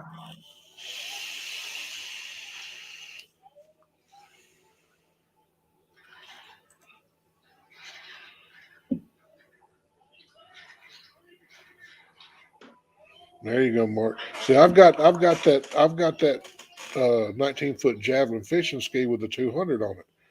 Wow. But it's actually pretty decent. It's got a 20-gallon tank. I can go out and fish all day on a half a tank of gas. And that's and well, I've got that one video on my page where I run across the river from one spot to another one. I got there in a couple of minutes. And then you got these guys in these $100,000 Sea Arcs with the 200s on them that are, wide open or running 40, 45 miles an hour, and they take half a day, and God knows how much gas fishing. See, that's the biggest thing for me. There's a lot of times that I'm pushing my limit to go fishing every day that I can, because of just the cost of gas in my truck to travel back and forth to where I'm fishing. Right. And it's not just driving to a spot and setting up. A lot of times you'll drive to a spot, fish a while, and then you'll move somewhere else, and you'll move somewhere else, and you'll come back to the first spot you were at. And you drive around constantly. Now, that's just gas in the truck. Now, you're going to double that by telling me I got to fill up the tank on a boat? I wouldn't be able to afford to go fishing. Can't do it. Yep. That's like, to have to use a Tahoe to pull that javelin, and it almost acts like a diesel, believe it or not. It's got the 5.3 in it, gas motor, and we got about 17 and a half, 18 miles a gallon average going from here to Catcon and back. which to me in that big truck, that's not bad gas mileage. I mean, Yeah. Well, I've got that 2019 GMC. That's what I drove the CatCon in. It took prices went up while I was at CatCon. But tell me about it. It took over $100 to fill that truck up, because it was damn near empty. And I burned a half a tank of gas from here to Louisville. And I've got that 2019 GMC. It's a 2500 with a 6.0 in it. And I was really impressed that it went that far on a half tank of gas. But the trick about that truck is once it hits a half a tank, it takes, if you got it full, it takes forever for it to go down. But when it hits a half, it goes like this. Yeah, it's like you've got a 20-gallon tank. The first half is 15 gallons, and the second half is 5 gallons. Yep. I mean, you can sit there and you can drive all day, and it takes forever to get to half a tank. But once it hits that half a tank mark, man, it goes down to empty in a fraction of the time. Yep. I put $60 in it before we left Athens, headed to CatCon. We got to CatCon, and we still had just a little bit over a quarter of a tank. Yeah. Which we didn't drive anywhere until we got ready to come home, because we stayed over at the plaza, and we took the shuttle over to CatCon from the hotel, and took it back, and we left, and we got down around, I guess it was Elizabethtown. Yeah. And we were sitting right on a quarter of a tank. I pulled over. Oh, I'll tell you what, there was. Oh, I can't remember the gas station. When you we pulled off at the exit, and there was a Shell. I think it was a Shell that had the sign marked $3.29 a gallon for regular, and then right down the street was another gas station that said $3.09 or $3.19 a gallon. Yeah. So we pulled down there. Man, when I put that nozzle in there and got it going and looked and realized that pump was pumping at $3.29, the same price as the Shell gas. Yeah, I went inside and I told that lady, I said, y'all need to fix y'all sign. What's wrong with it? Well, it says $3.19, but the pump says $3.29. Oh, well, that's the discount club price. I said, you need to fix your sign. I said, I said, if I call the Department of Agriculture and turn this in, and I've got video proof of it, they'll pull y'all's pumps. Yep. No, that's our. You have to put the sign and the pump have to match. You can, if you want to put 10-cent discount per gallon for club, you can put that on the door. But that lit up sign, because if Shell found out y'all were doing that, they would probably have y'all shut down, because you're drawing people. If I'd have known you were the same, I would have stopped at Shell. And I walk outside, and Sherry was sitting there. She goes, well, that lady back there was mad. I said, why? She said, she's talking about this place ripping them off. I said, I just went off on the lady inside about it. I mean, there were people out at the pumps that were realizing it and getting mad about it. That's, You don't call somebody get killed. Here goes Big Skip with a lynch mob. Oh, God. And kick the damn doors open on the store, come there, grab everybody behind the counter, start beating the crap out of them. I want my 10 cents back. 10 cents? Hell, it's 10 cents a gallon. I got a couple of dollars back. Yeah. I want 10 cents a gallon back, or I'm beating the crap out of the next cashier that walks out here. Let's see who we got coming Taking it in. out of skin. Oh, there's Ted come in. What's up, Ted? Off the Hook Outdoors. Okay. Oh, I wish I could get rid of his headache, man. Woo, Lord. I I'll feel tell. like I'm gonna. Oh, I feel like I'm starting for a fever now. Hey, if anybody doesn't know, Off the Hook Outdoors and Sunfish King have teamed up, and they're doing a YouTube starter pack giveaway. Starter kit giveaway. Starter Yes, kit. yes, and I mean, whoever wins first place is they're gonna get loaded. I know it's at least one, if not two, different cameras, some software, Yeah. editing software, just a whole bunch of stuff. And of course, the best part, they're gonna get one of my stickers. But no, Yeah, I'm seriously, in that. I got a video in that. did you? Yeah. I've been trying to put mine together, and I keep getting sidetracked, and I need to finish it up and get it submitted. Yeah, I But put a video in there probably a month and a half ago. The main thing yeah, I'm interested in is that video software. Like I said a while ago, that I don't do all that fancy stuff like that because Sunfish King even told me when he watched my video, he said, "Man, he said you're using the Windows, the basic that come with a computer." And I'm like, "Yeah, that's what I got." But it works for me. If I don't win it, then I'll just keep putting out my crappy little videos and people will Ted, watch them along. here, let me, I mean, I'd love to have it for the fact of mostly the software where I can actually learn how to do some of that stuff. But man, you ain't gonna stop Danny Stone from being Danny Stone, no matter what. Win, lose, or draw, I'm gonna be me. Y'all can't change it. You'll either love it or you'll hate it. right there you go, Ted. Email me your mailing address, and I'll get you some of them out. I got you a couple of CatCon, didn't I, Danny? Yeah, I'm good. I got some from you. Okay. I just want to make sure because uh, I mean, when we were Yeah, over remember there, we met down the hallway at the right. when I walked down the hallway and I went the wrong way at the Crown. I was Yep. down the other end. I go, hell, I thought you were down that end. He said, Well, well, I I'm by tell the you, elevator. I said, well, there's elevators down there too. yeah, I tell you what, man, that place was nice. I like that Oh yeah, place. I got lost so many times and I wasn't even drinking.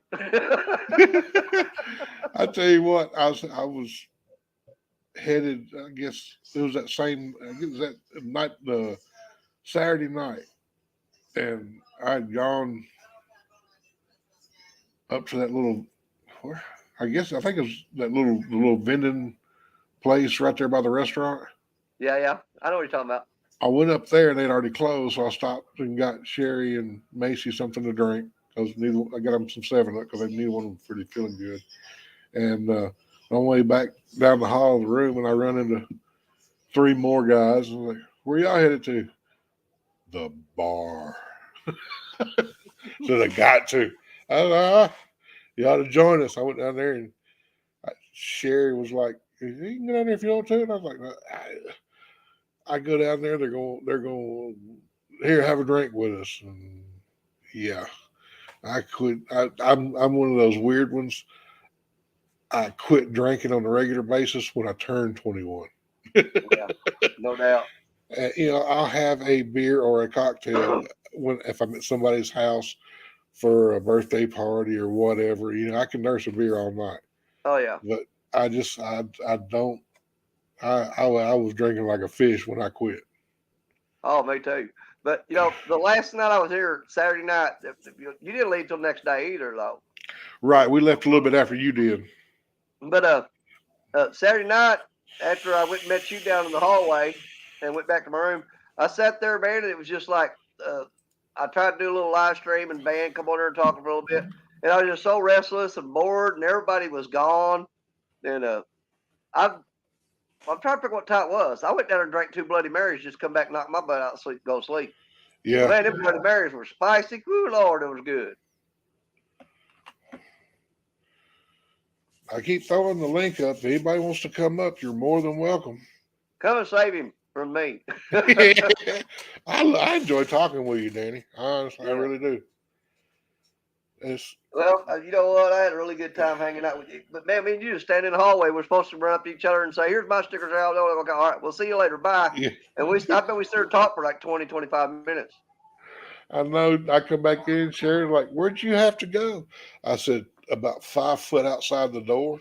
We were She standing goes, out in the hallway she, talking for she goes, 25, 30 minutes. Yeah. she said, "Huh?" I said, "Yeah." I said, I thought I had to go that way. And I started up the hall and I heard Brian. I turned around and looked, and it was Danny.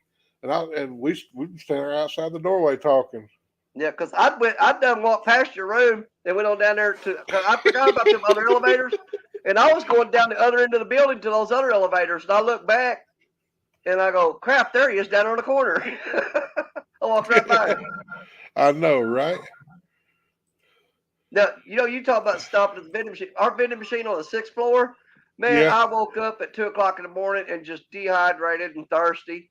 And went there, man, there was a single soda. Every one of them was sold out up there. And so I just got a cup of ice out of that ice maker and ran some tap water in it. And man, I'll tell you what, I bet I drank them little coffee cups in your hotel room. I bet I drank 10 of those, just chugged them with water. I was so thirsty.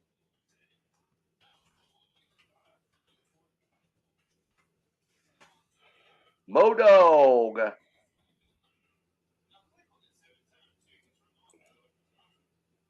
Trying to get him come on up. He's another one I like talking to.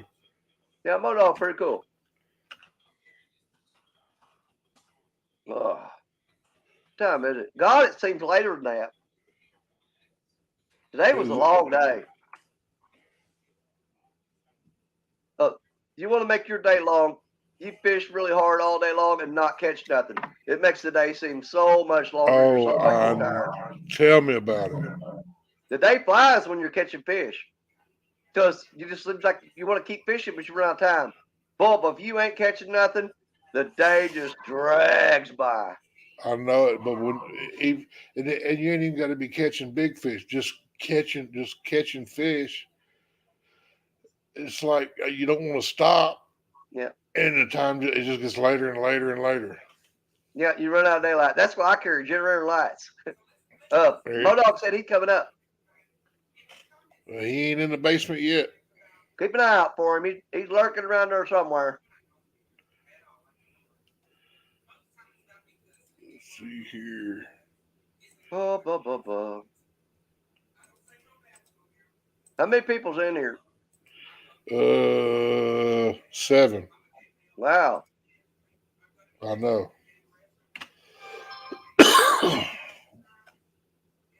Yes, sir. Yeah, I think I'm running a fever now. I have my wife check it here in a minute. Yeah. Stacia, you yell at your wife like that? Do what? Can you yell at your wife like that and not get in trouble? Yeah. Really? I can't. If she's upstairs. Stacia, I'm really sick. I need your help. Oh, she come here and shoot me. Better be careful. She come in with an iron skillet and put you out of your misery. Ain't gonna run one of her good skills hitting me in the head. Yep, she won't do that. Yeah, I gotta try to do something tomorrow. I can't just sit around this house. Weather or no weather. There he is. No, what's up, buddy? What's going on? It's the dome. Hey, I saw you, Danny Stone. I saw you on your short that you did. Yeah. Hold on. Hey, I saw. Turn that off. My bad. That was my phone sitting beside me. That's what I was talking to you on. I was in there with the wife, trying to get the kids settled down. They're not settling down. I'm sorry. You know how it is. It doesn't sound like it. I'm sorry, bud. I'm sorry. You don't have to keep me up here long. I just wanted to come in and say hi. Tell Danny that I saw him at the Cat Con when you were trying to throw up Hawaiian fishermen over there at the bait place. Yeah. Yeah, I saw that. It was pretty cool. Hey. Well, hey.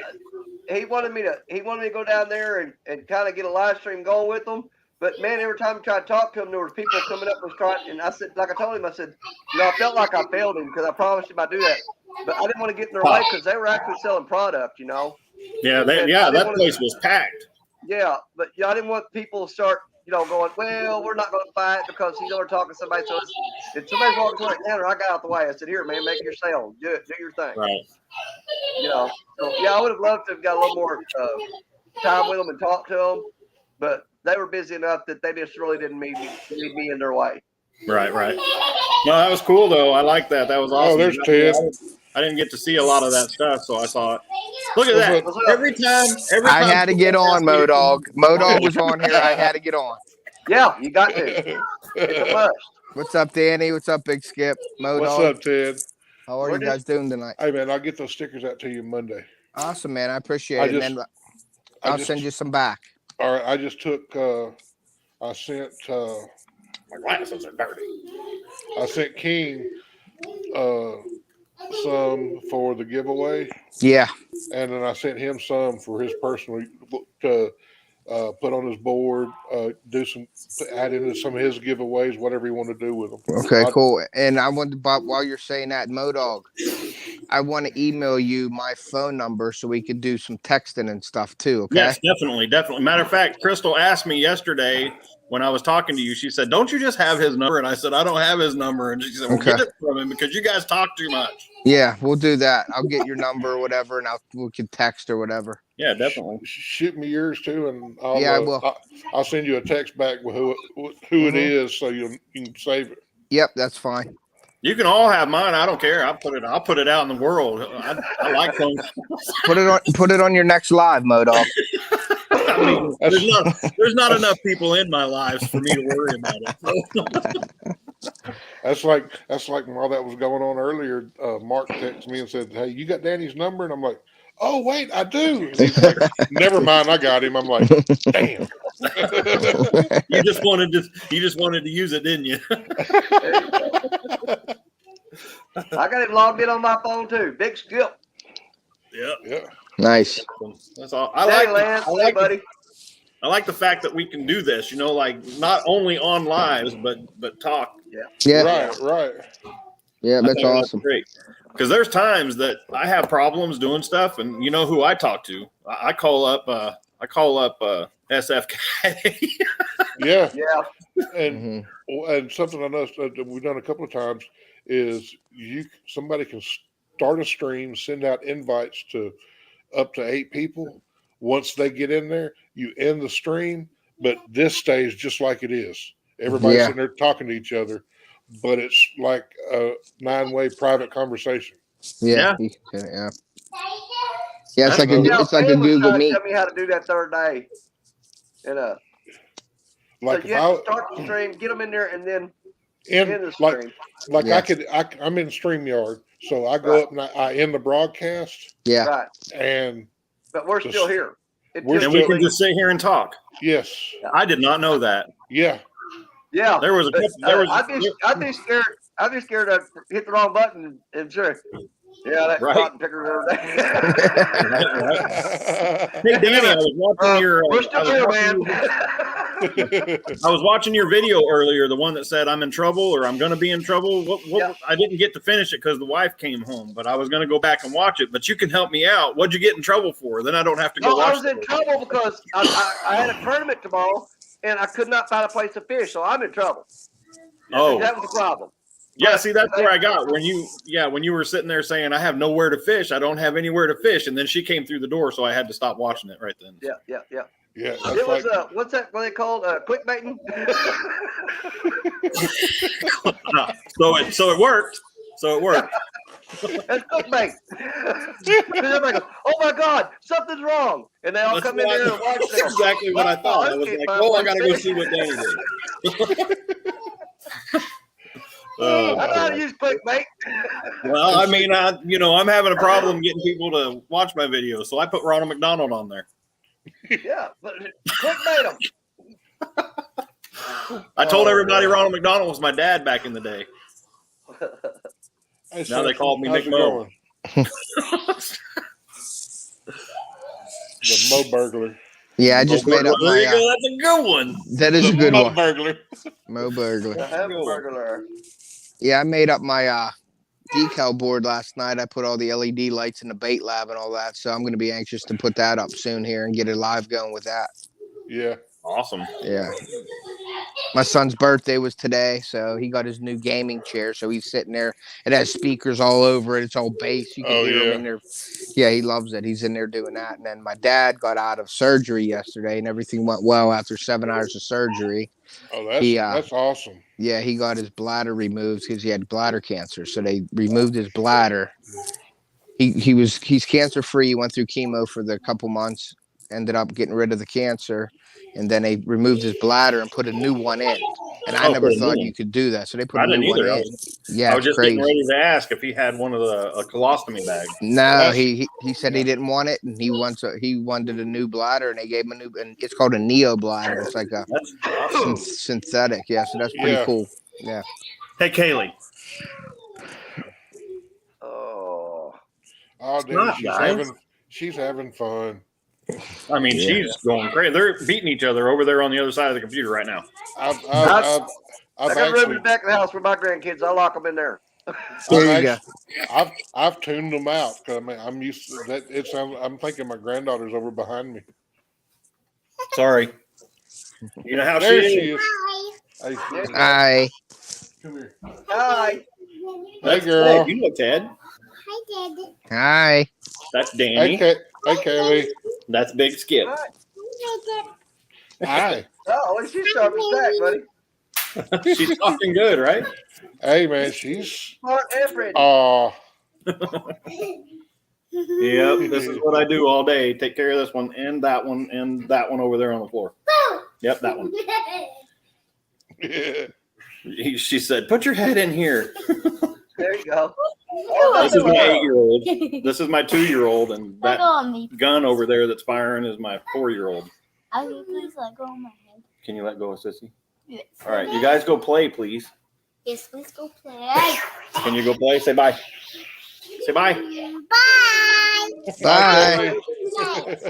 All right. Say bye. You bye. She pointed at you, Ted. Bye. She likes Ted. She likes Ted a lot. Every time he's on there, she's like, Ted. Sorry. That's my house, man. I'm sorry. It's just the way it is. So you guys talking earlier about that, jumping back to this conversation, that game warden that was helping me out today.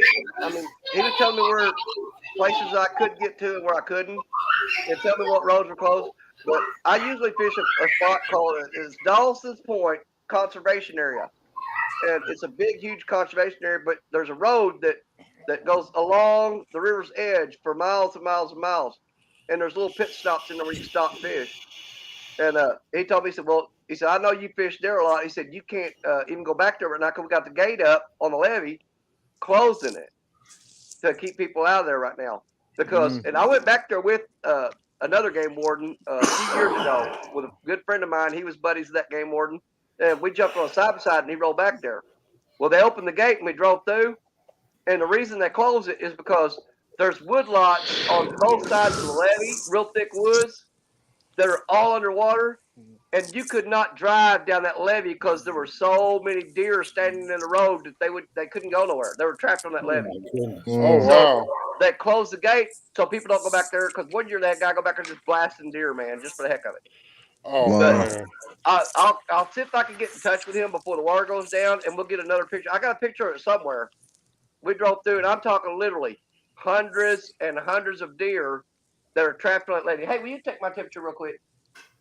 You can poke your hand in here without nobody seeing you. And there were hundreds and hundreds of deer. They were actually having to load up bales of hay and straw and going back there and dumping it along the road. And the deer would chase that thing down. No kidding. They were starving because they were trapped on that levee. Wow. Wow, that's crazy. Yeah, it is. 97.7. Okay, well, I can live with that, I guess. Yeah, you're good.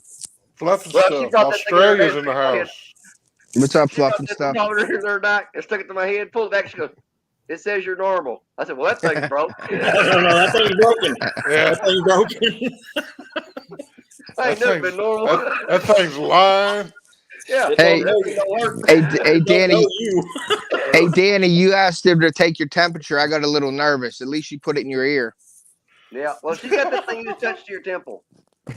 Okay. Yep. That's funny. I had to pass out the rectal one. I got a little nervous.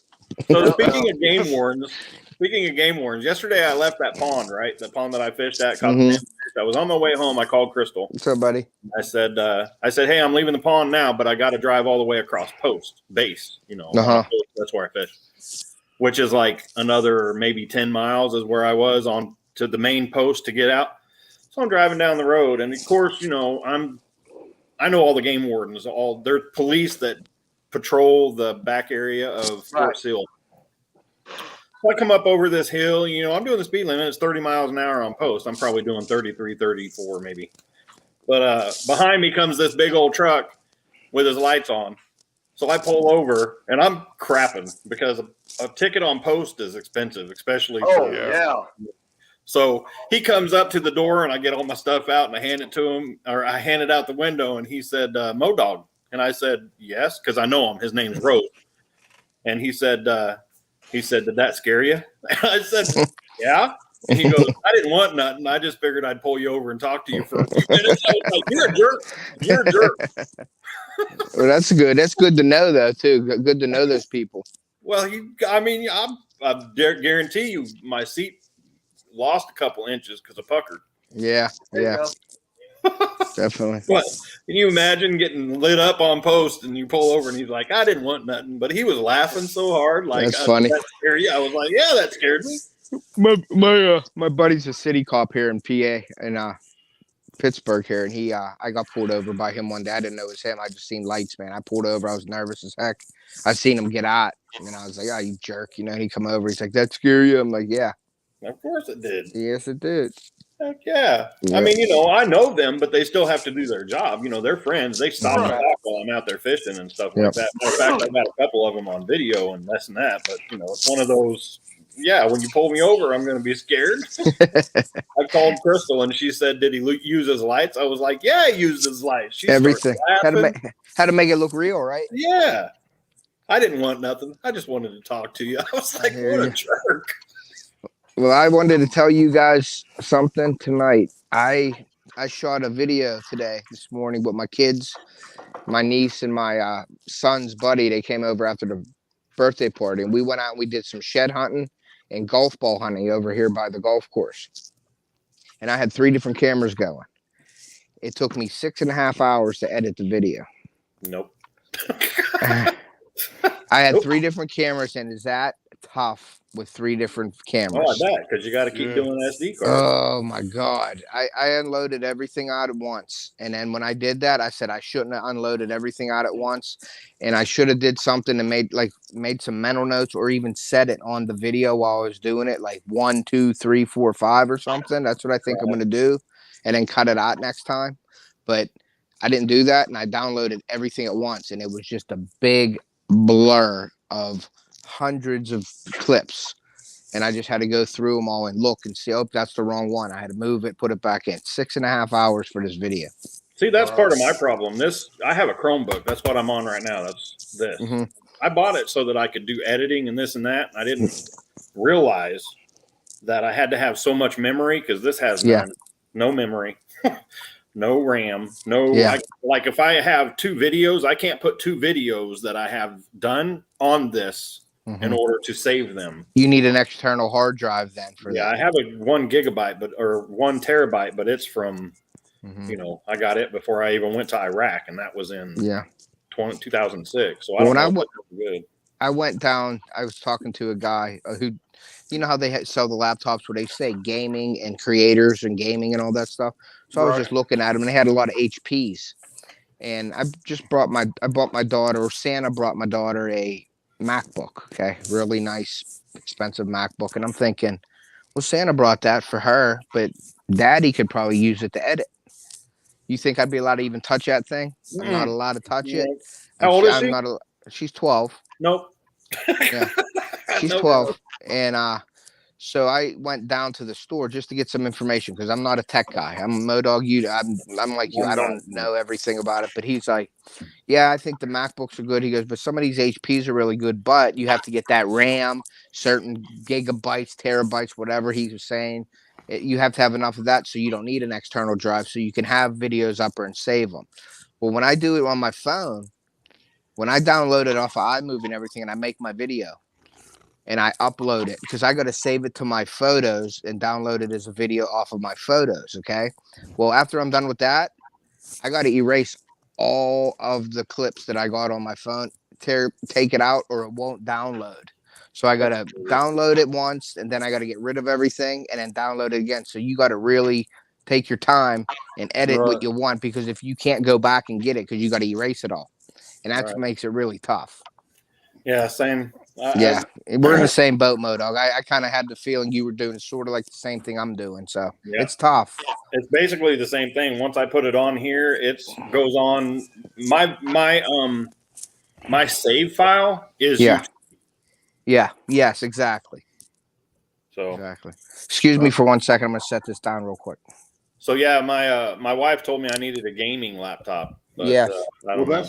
That's what the PC I'm on, that I'm started doing everything on, is a PC that I built Okay. 9 years ago, and the guy that owns DTM Computers over in Huntsville, where I've always taken the company business that I worked for. Always let him do all the computer and printer and stuff. Hey, Danny's sleeping. No, I'm looking at my phone.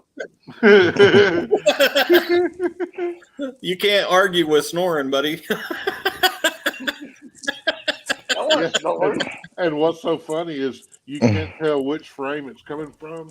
So you're sitting there like that, and somebody else is going. No, I don't know if I get that or not. There we go. So, hey, there you Danny, go. are you fishing a tournament tomorrow, Danny, or something? A catfish tournament?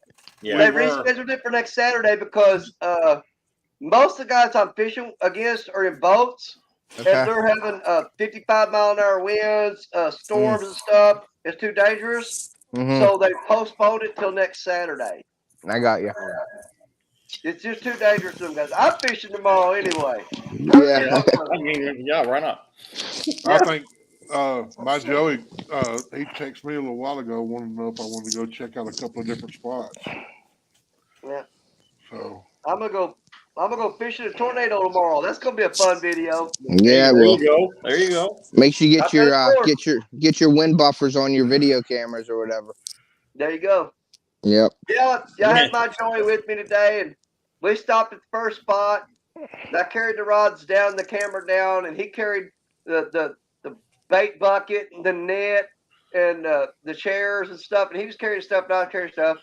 We got set up. We fished for a while. So this spot sucks. We're gonna move. So I picked up everything I carried down there, and he grabbed the stuff he carried down there. We went to the next spot and fished there for a little while. Nothing. Moved to the next spot. Fished there for a while. Nothing. Went to the next spot. Fished there, and I caught that bowfin, grinnell, whatever you want to call them. And I go, where's the net? He goes, man, I left that at the first spot that we were at. Oh, I said, no. man, I don't think you're going to get the Joey of the tournament prize. man, I'll tell you what. Before I talked to Zach, he asked if he could Joey for me. I was going to fish by myself, and I asked Mark. I said, "I'm looking at these Joey prizes. I'm fishing by myself. Can I enter as my own Joey?" He's like, "No." I know. I got dogged out for trying that. Hey, I just asked. I mean, well, I wanted to bring my dog with me and just have him sitting there beside me, and and whatever, and say, "That's my Joey. He ain't no good, but he's my Joey." And they said that I had to teach that dog to carry the net in his mouth and get the fish up. We talked. You give me a month, and yeah. We talked about that, I think. Yeah, because there was somebody in there and said, if you get that dog to land a fish, he said, I will match every Joey prize and give it to you. Nice. I thought, man, I gotta start working on this dog. See, that's where that thing they had up at CatCon where you take your line and you wrap it around the handle and it goes out the front for pulling a hung line back with. Yeah. that would have come in handy. You'd wrap the line around, get the fish on. You just wrap the line around it, give that to the dog, and then free spool it, and let him walk back up the bank and pull the fish in. Pull the fish in. Then you get. Hey, tie to his collar and throw a biscuit. There you go. Hey, he landed the fish. Where's his prizes at? Yeah. Right, Just take like a hot dog or something with you, and tie the line to the dog's collar and throw the hot dog. There you go. Yep. Be a dog dragging a cat. That's funny. Oh man, it's getting. Oh, kids. I got it. Saturday night, so they know they're allowed. I mean, they're allowed to stay up late all the time anyway because I'm just a softie. Mm-hmm. But Saturday's even worse because now they get to eat popcorn and have candy and go Oh, in their yeah. room and watch TV and this and that, and they know Dad's not going to yell at them really bad on Saturday. I was editing today right here where I'm at basically, and my niece is staying over. My son's in there with his thing blaring on his chair.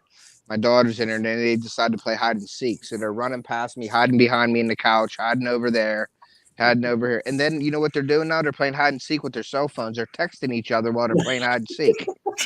I'm like, what are you guys doing? Like, what the hell? Yeah, they're texting each other that they're ready. They don't want to scream. So they text it, I'm ready. And then I'm like, why don't you use the iPhone Finder and just find them?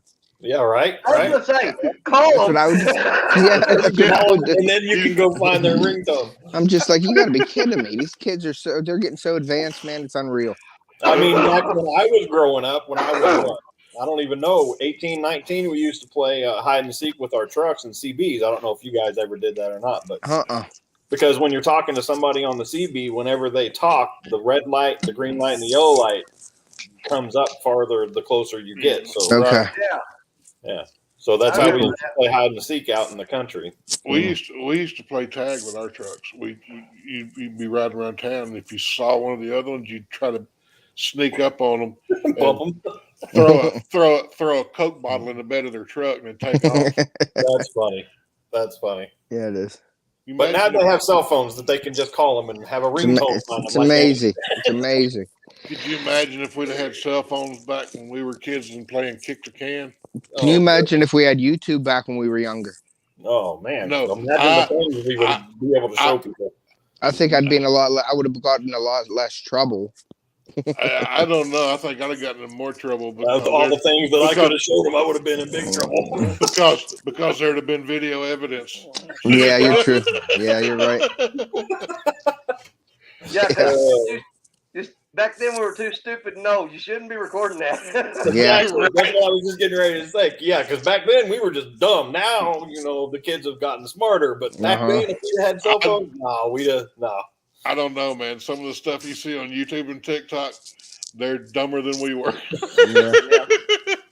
Well, they're nailing a lot of kids with like giving them felonies and stuff for doing stupid stuff on there. Yeah, I mean they're doing stuff that is a felony and recording it and posting it under their names. Yep. I didn't know all that. See, I don't hang out in TikTok. See, I work for a school district, so I'm friends with the cop. We have our own police department, and he's a retired state cop, and he tells me, we talk about everything, and he says the stuff that the kids post on Instagram, and they got to go and investigate because they're doing stuff on Instagram and stuff in the schools, and they're recording it, and like somebody gets stupid, and one of their friends will post it, and it's like crazy. You know what I mean? Modog's getting mad. He See, he's smart. No video evidence. He muted. He muted the mic. He's gonna come back and say, and then there were two. We'll see how red his face is. Start off at 3. We're down to 2. We're down to 2. We'll see if his face looks like a tomato when he comes back in. Nope, he's good. I muted so I could go in there and yell at the. Because they went into Mama's room. I said, we'll see how red his face is when he gets back on. I said, see, he's learned something from this chat. Yeah, no video evidence. No video evidence. He turned the mic off. See, I didn't yell. I just had to. They were screaming when I left. So You know, I kick myself in the butt a lot of times for it, but I put my very first YouTube video up 4 years ago, and Okay. I didn't know nothing about making no channel or anything like that. I just recorded a video and put it on YouTube, and it was this big flathead catfish I caught, and that was Really? on for 4 years. I didn't start my YouTube channel until about 7 months ago, and I was sitting there thinking, good God, you know where you would be right now if you would have known 4 years ago what you know right now? Yep. Exactly. And I'm Yeah. thinking, my God. I know, man. And see, Would, that's would all that, be monetized, would all be 10,000 subscribers, would all be, Easily. easily. that's I was over on YouTube. I mean, over on TikTok, and it was Tim Scott that I clicked through. A lot of times I click through YouTube, and I watch different things, and I come up on one of Tim Scott's videos and started watching it, and then I started getting on the homepage notifications for different catfish stuff, Mm-hmm. and that's how I fell into the community over here, and I didn't have I was like I need to start my channel now, Yeah. but I didn't have any videos. I was sick, and so I went, oh wait a minute. So I got on my phone and I migrated several of my TikTok videos over here.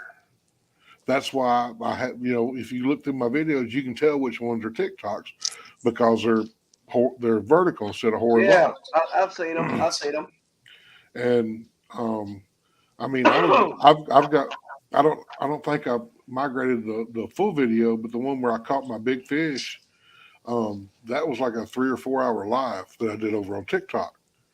And at one time, I had 2,800 people in there. oh my, Yes, it was unreal. That's crazy. And the imagine problem where you'd be right now. Yeah. the problem with TikTok right now is like the gifts and stuff people throw, like it's kind of like super chats, Mm-hmm. but TikTok keeps 66%. Wow. That's crazy. And Yeah. I heard that YouTube frowns when you post TikTok videos to YouTube. Is that true? I haven't had any problems. Okay. But since I migrated those first videos over here, I've done some straight YouTube lives through StreamYard, and I guess they looked and said, "Well, he's doing videos on us now." So Mm-hmm. I don't know. I have no idea. Gotcha. Mo Dog, you thirsty? I just look. No, No. I have nothing. Oh, okay. All right. No, I don't want to drink that anyway. You've been spitting in it. I have two of them. I got to watch out. I have two of the same ones, so I got that. I got to be careful. I'd have to scrape the label off the special one. Yeah, I hear that. Yeah. See, I've that's seen why that. I I've use seen that at too pouches. many parties. Yeah. I use People dip set it pouches. down. Yes, and somebody else going to grab the drink. Yep. Well, I use the dip pouches, Uh. and I don't spit. Okay. Some people I just drink. Some people just drink and swallow it or whatever. Yep. Yeah. That's why I have really bad ulcers too. Mm-hmm. I was going to say I'll get to that stomach lining before long. It is. Yeah. Yep. Right. I can't even. I can't drink carbonated. Like if I drink a Pepsi or a Mountain Dew, Yeah. it feels like somebody's into my stomach with a razor blade just slicing me open. Mm-hmm. I remember back. So it's not a good thing. But at least I'm not smoking anymore. I There quit you go. smoking 6 years Good. ago. Yeah, that's good. I remember back 20, And yeah, the 25. dip's not healthy, and I'm hurt myself in other ways. But man, I breathe so much better. And used Yeah. to, I couldn't smell nothing Mm-hmm. while I was Yeah. smoking. Yeah, and it's amazing how quick after you quit. Yeah, stuff starts coming back. Well, not just that, but when I quit smoking, I quit overnight, and within 2 weeks, dude, I could not stand the smell of the cigarette. I do that. Oh my God. If somebody walks in a room that smokes and gets beside me, it's Yes, the stinkingest, nastiest smell. I can't stand it. It's just And can nasty you smell. imagine that we used to walk around like that? We used to exactly. be that system. That's what I Oh, always that's what I always get. Like, how the hell did I walk around and in smelling my like truck, can you imagine what my Yeah. truck smelled? Because the truck that I have now, I didn't have it when I smoked. So, that? Right. you know, Yeah. I don't know if it, but my other vehicle that I traded in, whenever I would drive soldiers around, I would always, and now I'm thinking, oh my God, Yeah. that was bad. And I don't Yeah. smoke. I vape, but Hmm. I don't Yeah. I smoke. never Uh, smoked I know cigarettes. So every time you hit the little thingy, it's because you're like me. You don't do it on camera. I don't either. I don't. Yeah. yeah. Yeah. I'm It's not. just something. I try to be respectful. And I see I all these gotta have people a that are bad habit. smoking and I gotta have one bad habit. Yeah. I don't smoke. I don't drink alcohol. So yeah. I I was chew. I mentioned that earlier. I think I was talking to Mark. I quit drinking when I turned 21. Did you? Oh, good. Too Yeah, much I was. partying before then. You were like, man, I got to give that crap up. Well, I was working as a bar back at a bar, and we had a deck out back, and me and the bartender out there were good friends, and we would pay the owner for a bottle of Cuervo, Oh and wow. I would make my round. I bust tables. That's all I did. I just ran around pulling empties, washing glasses. I mean, I got tipped out by the bartenders because I kept them in glasses. I got tipped out by the bar backs because I kept their glasses washed. Um, I got tipped out by the waitresses because I kept the tables, all the empties off the table so they could move more drinks and make better tips. And I'd make rounds and I'd go outside. Me and him would do a shot or two, and we would hit a couple of shots every hour. And one night he was off work. He called in, and they had a replacement bartender out there. And I went out there and give him my half of them because he'd always pay for the bottle, and I'd give him my half, and then he'd keep it in the well, and we do our shots. Well, I went out there, and there was another bartender out there, and I'm like, "Where's Marco at?" He's not coming in tonight. And I was like, "Well, this is going to be a long night." Yeah, right. And Right. before I could say anything, she was like, "I don't drink tequila, but Ron." She pulled up the bottle of Cuervo and said, "Ron told me to keep this in the ice well for you." And he said, "I could." He goes, "I could." She said, and she put up one of the fruit bottles and said, "Ron told me I could make some shooters for me. And, that way you come out, we do a couple just like you always do." Okay. Well, needless to say, I went out there a little more than normal, and and by the end of the night, I went out there, and she was like, "You want to do another shot?" And I'm good. And she holds up that bottle of Cuervo, and there's maybe a shot left in it. Oh my Wow. goodness. And I was talking to her just like I'm talking to y'all, and I'm like, didn't think nothing about it. We do our cleanup and everything, and I leave about an hour later, get out west of Huntsville, and where they always set up, they had their checkpoint set up with the vans and all this. Of course, I had my club shirt on, and it reeked. But most of the cops worked there on the weekends as security, so I knew most of the cops. They knew I worked there. They knew I'm going to smell like a brewery because it's Yeah. On your clothes. Right. cop comes up to the car, and I hand him my license. Says, "Just getting off." I said, "Yeah, we had a long one tonight." He said, "I imagine." He said, "I'm supposed to be out there next week." I said, "Yeah." So he goes back in the little trailer, and when he comes back out, there's three of them with him. I've always been a pretty big boy, so here he comes with three more behind him. I'm thinking, yeah, I'm fixing to go to jail, and they know me, they know how I am. So he's bringing back up.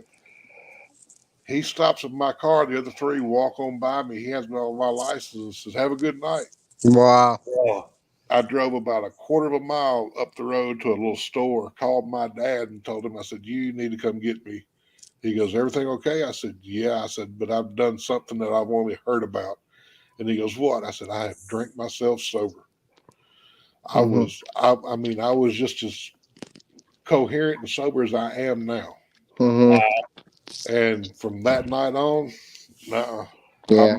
I might have a cocktail or a beer if I was at somebody's house for a party or a birthday party or something, but I did not drink to party. I have not since that night. Wow. Yeah, I heard you Hey, say Ricky. earlier that you can sit and nurse a beer all night long. Yep. That's how I am. I don't drink, and if I do drink, it's one beer, and if it's a party, Yep. you're gonna Exactly. see me with that one beer all night long. Whisker Dream said hi to Danny. Oh, hey, Whiskers. Yeah. That's my Hey, problem. Ricky. Go Yeah, ahead, first Dan. night at CatCon, I left a day early and got there. And didn't have no place to stay. And Ricky goes, yeah, you can stay on my couch in our room. And we got there and got to the hotel, went in there, and there wasn't no couch. Oh my goodness. So, needless to say, he threw me a pillow on the floor, and I slept like a dog at the foot of their bed that night. And I tell you what, there was 2 people or 3 people that were extremely happy that I got into my room the next day. Me, for one, because I had a bed, and him and his wife because they said I shook the windows out of the hotel room snoring. They go, oh, That's thank God you got a room. Like, oh, no, I was fine sleeping on the floor. I said it wasn't that big a deal. No, we had to get you out of here. that's when I you think you're bad. I am so bad. If I do not take my BiPAP with me when I travel, Yeah. I've had them come knocking on the door before. Oh my goodness. You're talking about somebody laying in the bed right up above you. I'm talking about laying in the bed in the next room. Yeah. I snore so hard Yeah. that I give myself headaches. If See, I back when I was talking about when I used to smoke, yeah I had to sleep with a CPAP machine. Yeah. And when I quit smoking, I don't need the CPAP machine no more. yeah you Yep. do. You just don't know Yeah. it. Well, You know, I when don't I went snore. to I the, stayed up and listened to myself one night. There I you went go. and did a sleep study at the VA hospital, Huh? and they took me in there and they put me in. I thought, there's no way I'm gonna sleep. I had all these wires on my head, my face, and everything. And I'm laying there and I'm thinking, man, I don't sleep on my back. I always sleep on my side. But you had to Right. sleep on your back because all these wires and cables and stuff. And they turned out the lights, and I thought, no way I'm gonna sleep. And next thing I know, the lights come back on, and guy walks in there and he said, it's been like 20 minutes. He said, we already know you're going to have a CPAP because in those 20 minutes when you're out, you stop breathing 3 times, Yeah. according to all the Yeah. machines. They He did said, me. yeah, you got to have CPAP. Wow. They And, I was waking up in the mornings with just massive headaches. And right. they said it was due to lack of oxygen because I would quit breathing so many times throughout the night, and it was causing me to have those headaches. Yeah, Yeah. they when I did my sleep study, they they woke me up. I woke up with them pulling wires off of me. I Yeah. was like, "What is it?" And they're like, "You're done. Yeah, your oxygen dropped to 53." Oh Yeah. my goodness. Oh yeah, if you're a patient in the hospital and your oxygen drops below 85 or 80, they have a come apart. Lights go off, people come running, and I'm laying there and my oxygen hit 53, and they were in there waking me up, pulling wires off. Hmm. They were going to put me on a CPAP. They said that's not going to work for you. You're going to have a BiPAP. Yeah, I Well, have a CPAP. I've got a BiPAP, and I've actually got an appointment on the 11th to go to the pulmonologist so they can look at it, and they think they might have to come up with something else because mine is maxed out at 16 pounds in, 16 pounds out, Wow. and they don't think it's enough for me. Oh my goodness. Wow. Now, That's crazy. is any of that in relation to because you're a big guy, Yes, so that has a lot to do with just because of your size. I don't know. I don't know because like I'm like you. I sleep on my side. I Yeah, know I I can't can. sleep on my back. I know I can lay on my back with my BiPAP on, and I don't feel as much of the pressure Gotcha. through the BiPAP. But when I roll over on my side, I have to work to exhale, and then it makes me inhale real quick, Okay. Yeah. Wow. and that it actually works better when I guess it's all this pushing down on everything, Yeah. adds to my exhale pressure, and it's like two different machines on my back and on my side. Sherry's woke me up before and I've got my BiPAP on, it's wide open, and I'm still snoring. Dang. Yeah, when I quit smoking, when I quit smoking, got out of the Army and retired, I still use my CPAP every now and again, but I don't have to. It's not as bad as it was. But I was like you, Danny, laying in there on that bed, and I'm like, they're putting wires on me, and I'm like, I get sick.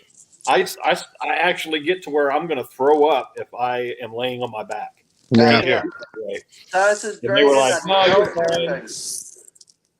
Fell asleep. I woke up at 2:00 in the morning, and they were in there like, okay, well, you're done. I went in there at, I think it was, 8:00 is when you go in? Something like that. Anyway, they were waking me up at 2:00. I wasn't supposed to be leaving there until 7:00, and they were like, you're done, yeah. Wow. You stopped breathing 34 times in the time you were. It was like, that's scary, though, isn't it, when you hear that? Like, you stop breathing, you know? Yeah, you don't realize that. There were so many times that they were telling me, because you have to go through this in order to get your. Yeah, like find out. Yeah, like find out. So I had no idea. I remember the fun part was, the machine I've got is like $3,800, and for insurance to pay 100% of it, I had to be what they call 80% compliant, which meant you have to follow. Yeah, I know some people like that have to do that. You have to you take it home and you use it, and it's it registers the inhales and exhales and all that. They can download all that information or something. Right. And it took me 2 months to hit 80% compliant because I kept ripping that thing off in my sleep. Yeah. But I ended up I've got it covers my nose. It looks like kind of like the oxygen mask pilots wear. Mm-hmm. And over this, I'm fine. Yeah. With the nose piece. Yeah. It hurts me because I lay there and my mouth will fall open, air goes in and air comes out. And it's like it's sucking the air out of my lungs. Gotcha. But I finally got now I can't sleep without it. If I fall asleep without it, I will wake myself up gasping for breath because I'll stop breathing and I'll wake up before I take another breath. Yeah. Yeah. It gets I stopped smoking after, I don't know, you know how it is. You start smoking when you're a teenager because your parents did, and then I quit smoking when Jaden, he's 4 now, so when he was born 5 years ago, I quit smoking. That's a good thing. So, hey, Carpin, how's it going? What's up, Carpin? Hey, yeah, I smoke. See? I you smoke. Get Ted, you get Big Skip, you get Danny, I get Mick Mo. Mick Mo. Mick Mo. Mick Mo. No, it was the Mo Burglar. Mo Burglar. That's what it was. That's great. And you had that on your thumbnail today, didn't you? I had I had the McDonald's one on there, yeah. Or not all of McDonald's, all of them actually. Mm-hmm. Yeah, those were made by IL Fishing. Yeah. He's gonna start doing my thumbnails for me, which is cool. There you go. Yeah, I need to holler at him too. He thought I was mad at him the other day because I texted him on Instagram, and he sent me a thing, and I said, "So you want to go and tarnish my name after telling me that you want to do my thumbnails?" I said, "That's no good." And he goes, "Well, everything was good except for the part where you didn't think it was funny." I've seen him around. Funny. I've seen him around a lot, especially in Sunfish King's live stream. Right. Yeah. Now, does the IL stand for Illinois or for I love? It's Isaac and Logan. There's 2 people. There's not always. I don't even know. It's not always the same person, and they use it at the same time. So you'll see IL Fishing in there, but if it's talking, you can tell them apart, kind of the way they speak or the way they fight. Yeah, their mannerisms. It's 2 people on the same account in different houses. I got on. I remember one night that Sunfish King was doing giveaways, and you kept seeing IL pop up there twice every time he did a giveaway. I'm like, and he was trying to explain him to that. He was like, no, there's 2 of us in here. Yeah. He's got guys. 1 entry per person. He goes, we did. Look, I tried to tell them. I said they should change it. I mean, I don't know if it's easy to do because they're on the same account, but one should go in as LI because it's Logan. Yeah. There you The go. other one should be I IL see. for Isaac. Yep. Yeah. Yeah, Isaac Yep. ought to do the IL and Logan ought to do the LI. Yeah. Right. Yeah, I But- got Or on. they can just do L fishing and I fishing. There you go. Might as Now, well. let's see. Why drag the other guy into it? Now, if they wanted, if they wanted to be funny about it, they could. One of them could do capital I, capital L fishing. The other one could do lowercase Little- L, capital L fishing. It would look identical, but depending on which one you clicked, it would pull up different accounts, and you'd be there going, "How the hell did you do that?" Well, some Yeah, people right. do that with different accounts, and they're, like Reef, he'll do that. He'll mess with people with like 3 different accounts. Well, that's like, I try to help Carver and them out because Carver's trying to get his watch hours, and I've got this account. Matter of fact, I'll do this. Matter of fact, I just talked to Isaac earlier, right before you told me to come up here. I was talking to him. Evidently, they have a tornado right now. Wow. Really? His brother, matter of fact, Logan's brother and Isaac are all at the same house in the basement. Wow. Oh wow! Man, well, I hope they're okay. Yeah, that's Yeah, true, really. definitely. Yeah, because that was a little bit ago. An hour, and then a little less than an hour ago. Gotcha. Yeah, I was on Orange 22 and GNR Gripping and Ripping Fishing Live today. Uh-huh. And man, that's something you guys, if you want to see something, they're real professional and they're real interesting about talking about snakehead fishing. And they're going to be doing topics on bass and stuff like that. But that's going to be a really good live. That's like a more of a serious live. Like you go in there and you get information, you talk about, it isn't like it's more of a serious, they're real professional, put it that way. And it's a really good live. It's a really good live to get into, and like the conversations and stuff like that are really interesting. You know what I mean? So Yeah. I'm looking for that to blow up pretty quickly. See, if you look over in the chat, you'll see 2 of my other accounts. Oh, 1 and 2? Yeah. Okay. And then this one that I'm talking on is 3. And like at night when I get ready to go to bed, I'll put a window and do a tab for each account. Yeah. And I'll park all 3 of them over in Carver's Live or whoever's running live overnight to get their watch hours up. Yeah. And if they run for 8 hours, those 3 accounts will actually give them 24 hours of watch time. Yeah. Just trying to help people out. There are some people doing them lives, Every night that I can. but they do it lives with their pets. Like they'll put the camera on their pets all day, like in the room or in the cage, and then people actually watch that for hours and hours. Hours. Well, I saw the other day, and it's so weird that you'll sit there and watch this. Yeah. But it was a Labrador with a litter of puppies, and they had the camera on it, and I sat there and watched that for like 30 minutes, and I'm going, why am I watching these freaking dogs? Right, but you can't stop doing it because I know which one you're talking about because I was watching it too. Well, there's another channel. There's another channel out there that I find myself doing. It's the same concept, but it's deer. They have deer feeder. Yes. Yeah. The trough. They have the big trough. Yeah. And they have all the time. Yeah, and I do too. And they come in there, and I'll find myself watching it for half an hour or 45 minutes, and I'm like, oh, that's a nice buck right there. And I'll sit there, and then what do you know? It's an hour later, and they're getting hundreds of hours a day by just doing that. Yeah. And how disappointed are you that sometimes during the day that you decide to pop over and there's like no deer, and you're like, yeah, well, this sucks. That's like we're getting fed up with Verizon. Verizon is losing it bad. Unless I can connect to a Wi-Fi most of the time, it's almost impossible for me to get a good data stream. And then we've had issues of them dropping calls. I mean, it's reminiscent of that was just totally out there, Modog. I'm sorry. You're sitting there, and all of a sudden you look. He's got this serious face, serious look on his face. He goes, "Swallow it." It's like, who the hell is he talking to? Okay, all right. Let me explain. My daughter took a drink, and she's walking through the living room, looking at me like she's going to spit it at me. So I see what you're saying. Yeah. I will lower this so that everybody's clear of what's going on. There's nothing there. There's nothing under the desk. Ah. No, I'm just kidding. Well, that's funny. But anyways, we've talked. Now am I red? Yes. Yes, a little bit. Especially in the wrinkles on your forehead.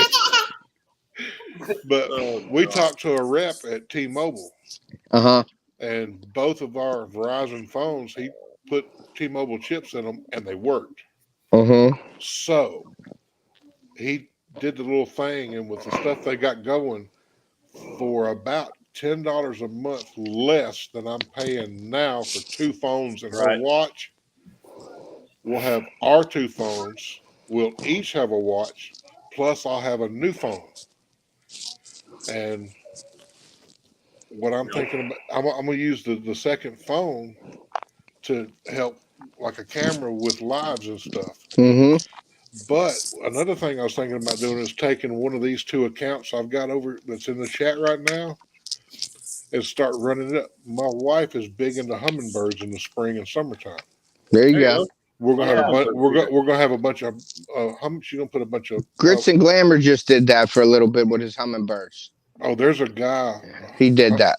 Hummingbird Daddy or something like that. We both watch him. He's on TikTok, but some of the shots, he's out in California.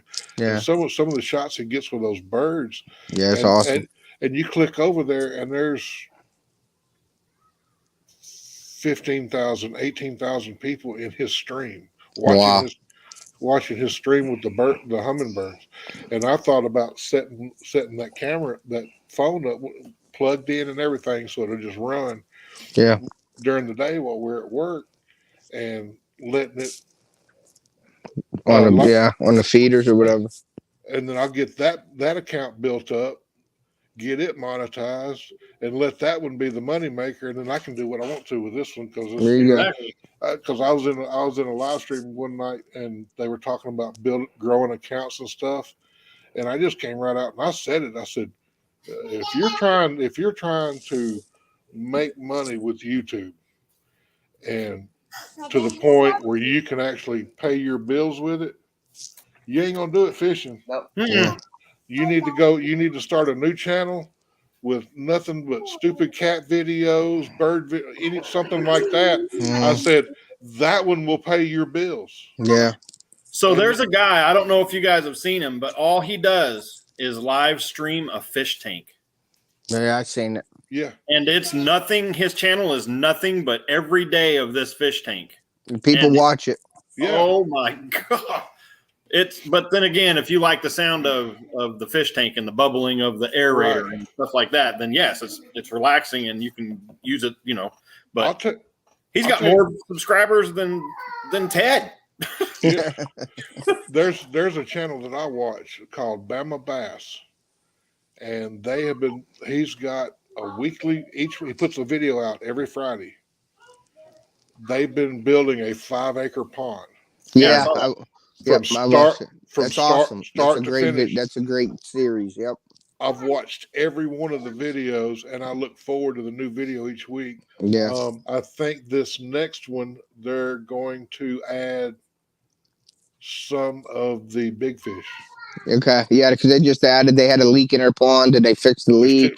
They added lights in the pond. Yeah, I saw that. That's pretty cool. They just put 10,000 fish in there. It was 5,000 sunfish, 5,000 something else. Imagine how much that cost. If you look at his videos and watch the stuff he does, he ain't worried about the money. Yeah. He's not worried about his YouTube making money. He's just I think one of his early videos he talked about doing this so that when his kids grow up, they can look back and they can see what he did to build that pond. Yeah. And it's going to be awesome. Yeah. Oh yeah, it is. Once, Oh, I saw. I've only seen the very beginning when they went out and they cleared the land, and then they started the dam, and they were saying how wide the dam was going to have to be because of the incline on the other side and this and that. But I Yeah. never saw anything after that. Yeah, they filled it with like a stream, like an underground spring or something, and they pumped water in. They let the rain fill it up. There was yeah, all kinds of stuff going on there. Then they had an issue with a leak, so he had to go in that with that bentonite clay and put that in there. And he did a little sample in a jar, and he put that in there and put water in it, and it like swelled up, and no water went down it. So he explains he's really thorough with the stuff he does. It's pretty yeah. cool. And I love watching the game cam videos, the nighttime stuff he does with all the deer I and got it open. Thank you. and raccoons and everything that comes around the property. Yeah. I know the last video he put out, he actually had a bald eagle come on the property. Yeah, that's pretty cool. What is that? That's a 5-acre pond, I think he built. Greg Whitstock. Yeah. That name, Yeah, that's cool. That name sounds familiar, Carpin. Behind me. Yep. Greg But Whitstock. guys, I gotta get off here and take my. I got all kinds of antibiotics and stuff I'm supposed to take before I go to bed. And then All right, man. some NyQuil. I want to Be careful tomorrow fishing. Yeah, I'm man. gonna try to fish tomorrow if it ain't too bad. All right, Yeah, you going live? I'm gonna try. Now, Okay, man. I mean, I'm not gonna get stupid with it, man. If it's like tornadoes blowing and stuff, I'm not gonna be out there. I got you. I got you. You know. But I mean, from what I saw in the news, this is not supposed to hit me till the afternoon. Okay.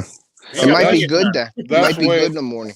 The Yeah. storms aren't supposed to I'm hit gonna us try to get till up the, there and go in the morning. If the wind's blowing 50 miles an hour, yeah, I'm not going out there. Gotcha. that's the way But it we're gonna was. give it a shot. But anyways, it was great hanging out with you guys. Hey, you too, Danny. All right, I'm Danny. feeling the pain from today, buddy. I am wore out. So, All right, man. Well, have a good night. Go take All your right. medicine and get to bed. Take care. all right, buddy. We'll see y'all. Good See night, you y'all. later. See you. Good Night. night. Yeah, I guess I'm gonna get out of here too. I guess All right. Yeah. I got to get up early. I got another birthday party tomorrow. So Oh wow. Oh no. yeah, another one. This was supposed to have been a quick little pop up.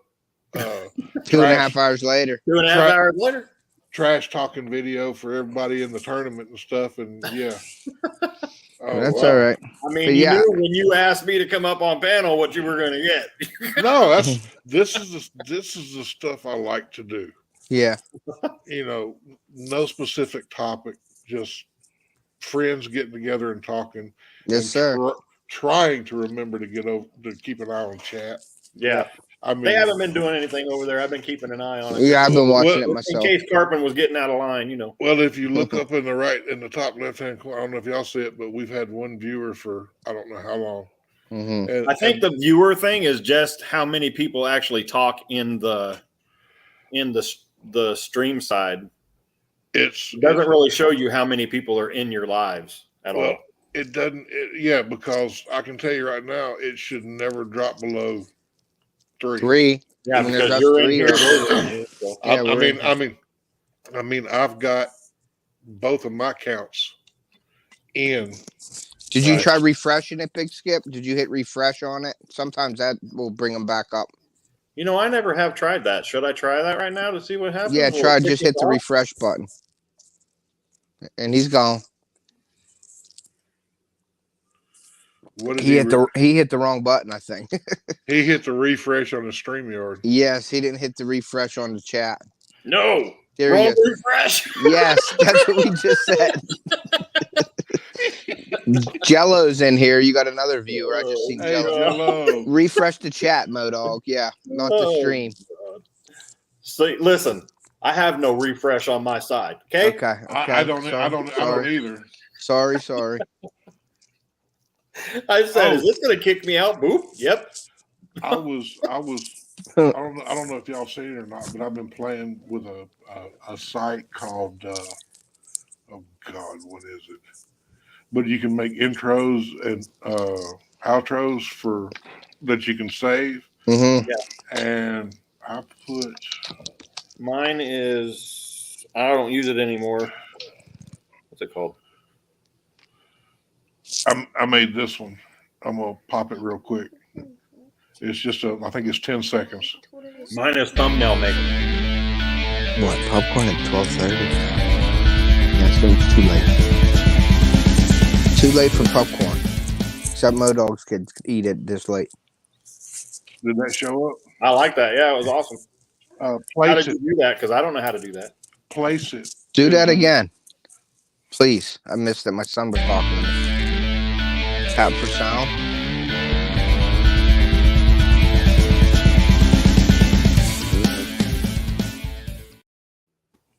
Oh, that was cool. And then I did this one. That's for your live? Yeah, like when I schedule. Oh, that's on your banner side, your banners and your. Yes, under the banners, it's video clips. Yeah. And I can put it in, like when I schedule my live and I come into the studio and I'm waiting before I click my little picture down on the bottom left corner to go into the live, I can hit that. That'll play, and then just as it falls out, I can hit that, and when that goes out, I'm there. Okay. Right. And then that's cool. Now I've seen a lot of people editing their lives like a video, and they'll put their intros in it. They put end screens on their lives and everything. Yeah. See, like SFK, I have no idea. You know how when he comes in and he does that video thing that he does? Yeah. I don't know how he does that on his lives because that's way too big for StreamYard. Yeah, I don't know how to do that. I don't know. I mean, you can. The countdown StreamYard provides that countdown. It's 30 seconds. Yeah, but I don't know by how. Default. But yeah, you can change that, and some people put like 5 minutes on there, and I'm like, I'm not watching the numbers from 5 minutes to go down. Well, they won't let you. That's like tonight. We were all over in a chat discussing tomorrow's tournament, and everybody was getting out. I said, "Hey, anybody want to do a pop-up smack talk session?" And then everybody started laughing, and I'll be there, and blah blah blah. So I said, "I'll host it." So this was at like 8:30, and I said I'll set it to start at 8:45. Give everybody time to do whatever Mm-hmm.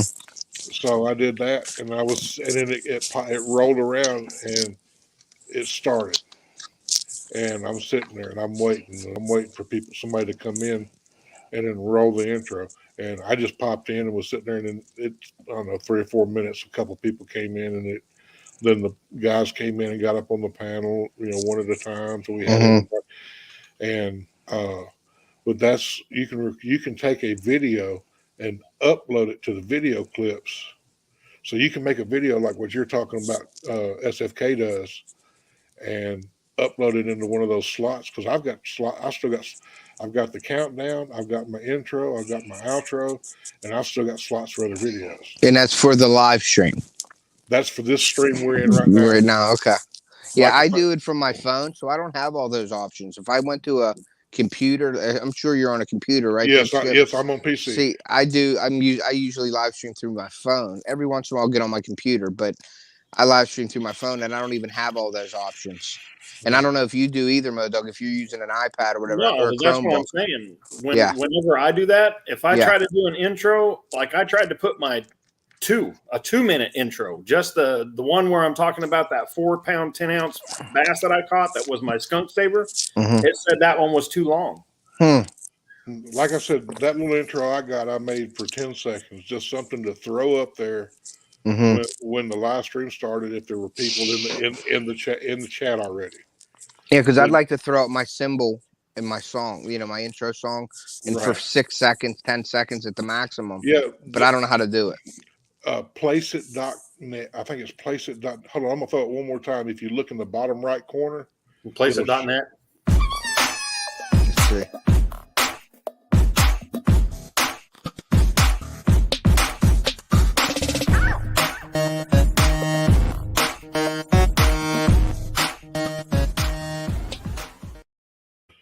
Yeah, that's cool. Yeah, I like that. Where my sticker got made. Yeah, that's the outro, and I've got for if I do it, because I did a live not too long ago, and I had about 10 or 12 people in there, and I was saying goodbye to everybody, and I said, well, y'all have a good night, and I'm out of here, and everybody have fun and be safe. And I played that, and I got 4 or 5 messages later on, and I liked the way you did. How did you do it? I said, placeit.net. Yeah. And see, I'll have to look at it. and see, I'm using the low resolution free versions of those. Yeah. It's a lower resolution. It has the branding placed down in that bottom right corner. Yeah. You can do a subscription to it where you can do as many of those as you want, Yeah. or you can do them individually and pay $10 a piece for them. Okay. It's like if you were going to make an intro and an outro that you were going to use $20. you were going to do all the time. That was going to be kind of your trademark. Yeah. $20 is cheap. Yeah, for doing that. Yeah. And it's a high resolution. There's no place it banner on it anywhere. Yeah. And they've got some pretty killer audio tracks. Yeah, that's cool. Maybe I'll look into that. Yeah, I will too, because I've been trying to figure out how to do. I mean, when I go on there, I don't know how you do it, but if you go on there and you're in StreamYard like we're in right now, but like you're saying, you're sitting down here in the bottom, waiting for your time to come up, so it says, "Okay, go live," or you can sit in your studio. It doesn't really matter, right? But if you go back to your YouTube and you bring up your YouTube that you sent out to everybody, it's just the screen with the little round thing in it with 3 dots. Is that what you see too? What I see when mine's sitting there, I've got a black screen with a white square in the middle with my round logo, like you see up in the top right corner. Right in the now. Middle of it. In the middle of it. That. Yeah. Not See, mine, I think that's what mine does. Mine. You have to go to what you do. You have to go to YouTube and go into customize my account or customization. Yeah, I have that just like that, but it's on there, but it doesn't come up for some reason. Well, there's a checkbox you have to put in there to put it up there. My off the hook logo comes up, so that's what I use. Just my off the hook logo. I can let me look. Hold on. The picture that we have in the background right now is one of my pictures, and I can put it so that it comes up there as a background, though, as the back, so it's not a black background. It's the background and my logo in the middle of it. Yeah. So you're saying the one on when you go into YouTube Studio, or are you talking about customized channel, customization? Right. Mine's taking a minute to pull up. And then go into basic info or branding. Branding. Yeah, see, mine's right there. It says your profile picture will appear on your personal on YouTube. The next to your videos or comments. My banner, my video watermarks on there, and I don't have a banner on mine yet. I didn't put a banner up. I don't have a banner on mine either. But let's see. Yeah, I have the banner. My video watermarks on there. My banner's on there. Hey Modog, go under layout. Under layout. I don't know if this is channel trailer for people who haven't subscribed, and then features, and then featured sections. People that are like coming back to your channel will have a video to watch. People that are new to it will watch this video. So you have a couple different videos on there. Okay, so when you go onto my channel if either of you ever do, and you're looking at it, you should see the one that says the 4-pound, 10-ounce skunk saver. Right. It'll pop up and it'll automatically play in the little video box at the in the first section. I have my trailer playing, my video trailer in that. Yeah, well, on the one where people who haven't subscribed, I have the soothing slide one that goes every fish changes to the beat. Gotcha. Yeah, I have that one playing, but I don't see. I mean, I don't know. Stop, please. What I've got is the I think it's the High and Big Skip, the introduction video that I did. That just a short video telling who I am, what I'm about. Yeah.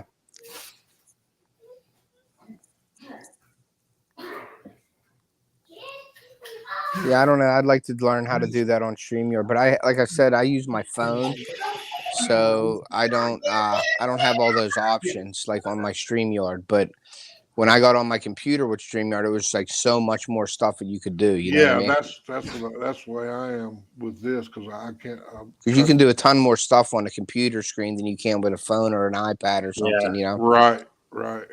But I don't know. I mean, today when I went and looked at it, because I was trying to put something up there for people to watch, because there was people actually sitting in there waiting. And when I had it up there, I was like, well, I'll just put this up there. All I saw was this screen with the three dot gray dot. Yeah, I know what you're saying. Gray with the 3 dots, and that's it. And it's supposed to have my channel thing on there and my banner and stuff like that. So I don't know what's going on. Yeah. And I pay for my StreamYard, so I don't know. See, that's what's weird because I'm still running on the free version. Mm-hmm. Yeah, I never pay for StreamYard. Like Sunfish will get, people sponsor his stream for the month, so they pay for it. So he does the first one. Like I think it's $25 a month. I don't even do that because I go live on YouTube a lot too, just to go through YouTube. I'll wait. I'll get like 19 hours on StreamYard, then I'll just switch over to YouTube and start using that until my hours come back on StreamYard, and then I go. Now you can't share screens with 15 people like you can on the second one, but it don't really matter. I don't have that many people up there, and plus I don't think I'd want that many people up there. Yeah, because it would just be crazy. You know what I mean? Yeah, I just use it so that I don't have to worry about it. Like, you know, because I do pop-up lives because I'm trying to build, just like Skip, I'm trying to build my channel up. You're already up to your subscribers. Yeah, you're trying to fill in. You're trying to do pop-ups whenever you can because everybody else is scheduled. You're trying to fit it in different places. Because I mean, I think that makes sense. Right now, yeah, that makes sense. Let's see here. And I was looking at yours earlier. You have 55. You started in June or July of 2020. Yeah. And I started in July of 2020. Mm-hmm. So right after you have way more subscribers than I do. And your watch or your views is 55,000. Mine's 5,000. Yeah. So just got to get out there. Now my FishBrain account is so messed up right now. I can't copy and paste anything on my FishBrain account. I've been going through that all day with these people, Jessica over there, and they're like, "Oh, you got to erase your account and then reload it." So I did that, which I don't know how to do everything. You know what I mean? So I'm asking them like, "Well, how do I do it?" They're like, "Oh, it's easy. You hold on it and you erase it." Well, I do that, but it stays in my iCloud, so it's still there. Right. So I don't know how to erase it out of my iCloud. So I'm asking her. She's like, "Oh yeah, we're going to send you an email verification and it should fix it." They send me an email to my Gmail instead of the one that my FishBrain's on, which is my TW AOL account. And I'm like, you send it to Gmail, so that's why it's not working. Can you send it to my other account? So they sent it to there. I verified my email, and it made me download the whole app again. I didn't lose anything, but it made me download my whole app again, and it still don't work. So I can't copy my URL from my YouTube channel to paste it on any post on my FishBrain right now. Yeah, which is a pain in the butt. What email did you say you had tied to your FishBrain? My AOL account. AOL. Yep. Oh my god. Oh, I've had AOL since I was 18. You got mail. Yep. That's what I was. Yep. I've had that account since I was 18. Oh my. Yep. You've got mail. Yeah, so I have my Gmail account, but they're like, it stinks when you're doing a channel when you have two different ones. But I use all my Gmail because it's just easier with YouTube and Gmail and all that. I'm so glad there's no kids in here because they would be so lost on AOL right now. They'd be like, "What is it? What is AOL? It's America Online." Yeah. They'll never know the pain of the handshake. Struggles of dial-up. That handshake. Oh my god. What do you mean you're on the phone? I'm live. And then it goes dead. Yeah. Yeah. Oh, that thing though, I out of all the email accounts I've had, the AOL account I've never had an issue with. Really? Now this FishBrain thing with this. Is there still people that use AOL? Oh yeah, because it's free. There's nothing to it. You just have it and you always have it. So if you want, like if I went back and found all my old email, you could probably still use it. Yeah. That's so crazy. I have two separate ones because I don't want like everything on my Gmail account because I do my YouTube on that. You know what I mean?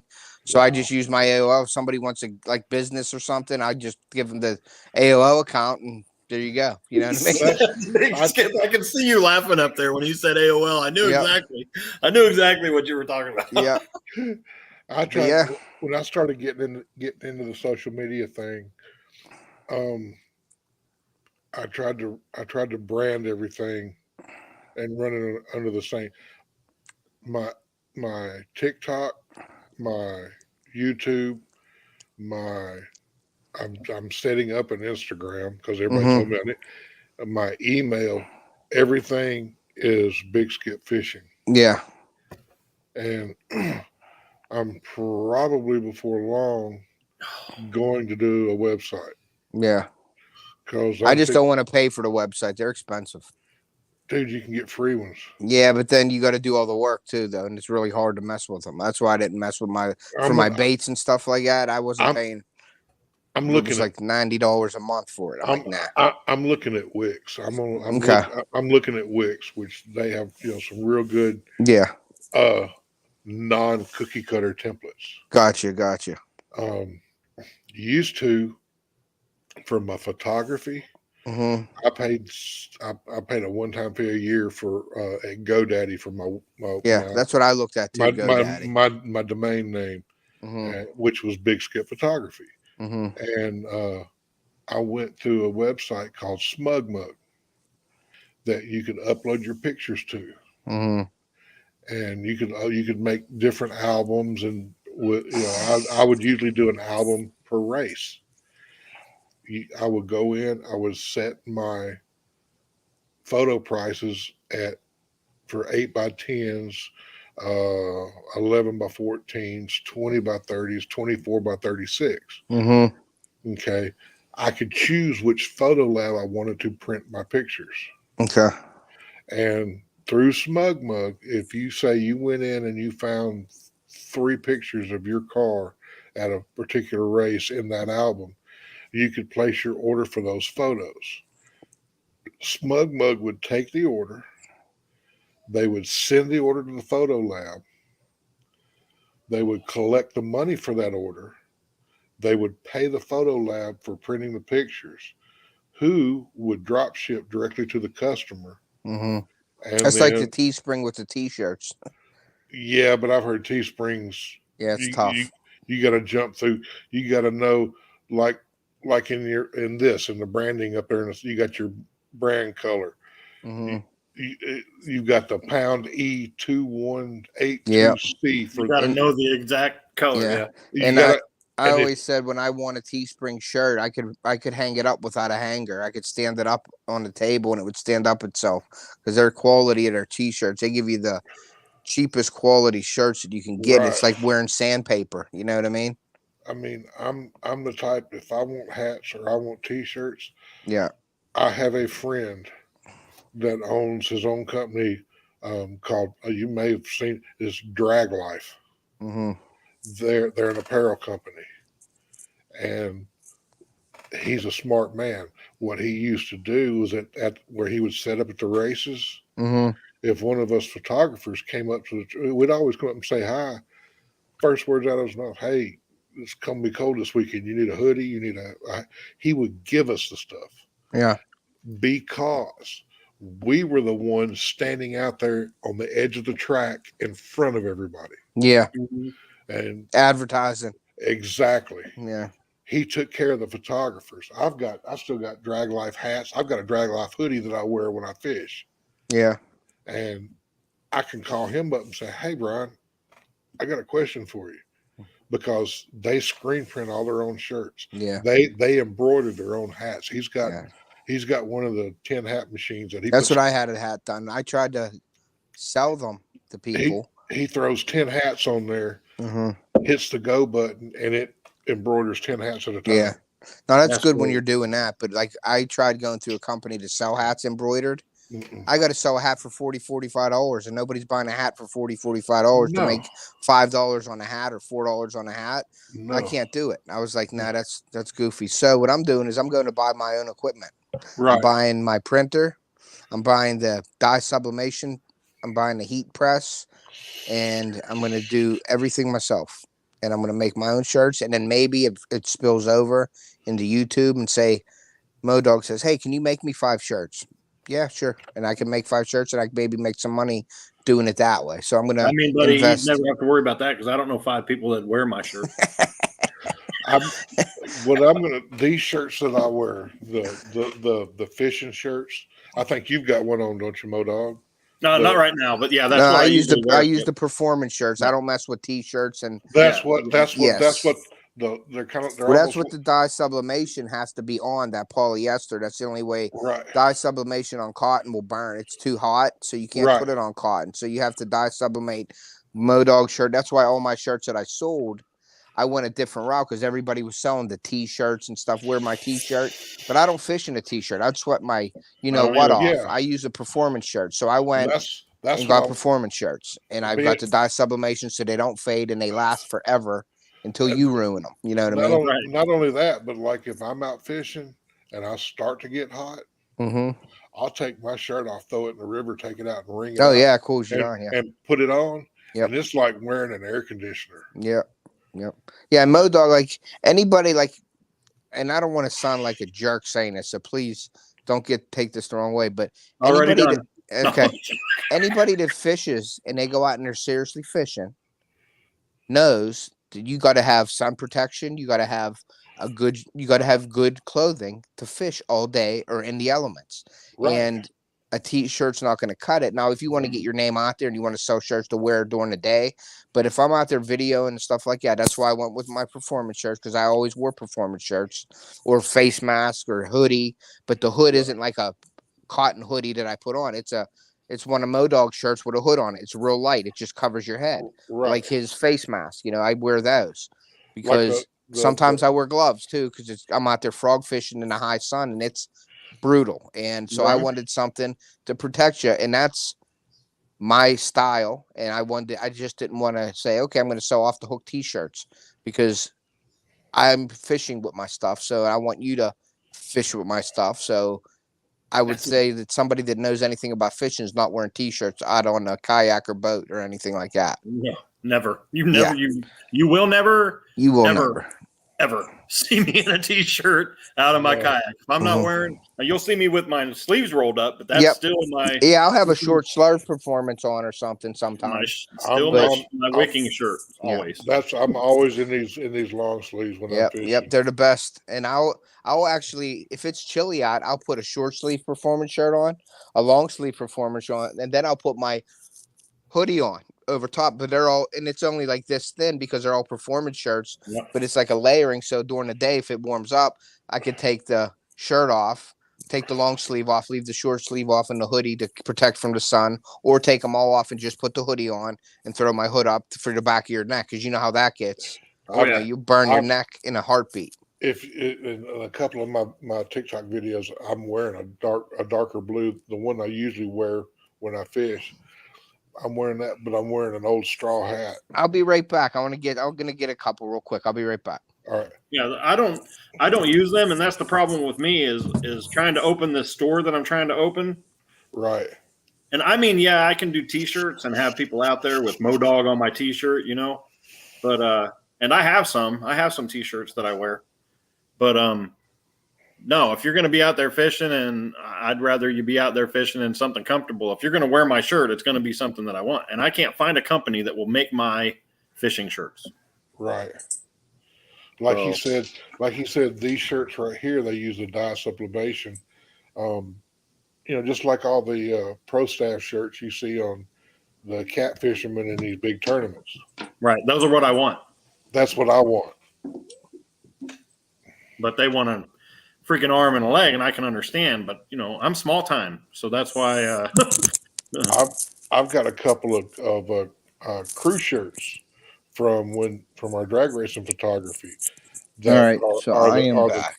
They're not the performance like this; they're heavier, but they're the dye sublimation shirts that look like the shirts the crews are wearing on the racing teams. Right. That for radiosonly.com, the guy that got me started shooting those. See, and there's the hoodie. He's got the hood on it, the front hood. Who made those? Yeah, who'd you get that from? I got these from Pakistan. How much did you pay for it? This right here? Yeah, to have your logo and stuff put on it. $11 a shirt. $11 a shirt. $11 a shirt. Is it just on the front or on the back too? Are you shitting me? $11? And look at the sleeves. Oh man. Off the hook outdoors on the sleeves. What? Yeah. It was I need $11 for the hoodie. That's a hoodie. Okay. How many did you have to order at a time? Well, I was ordering on demand with the guy, but then he switched it up because what happened with, I'm going to say, I don't want to say it on your live, but Hold with on. shipping, put it that way. Let's see. Anybody? I don't think we've got anybody in here right now. You So know what happened with the Biden thing.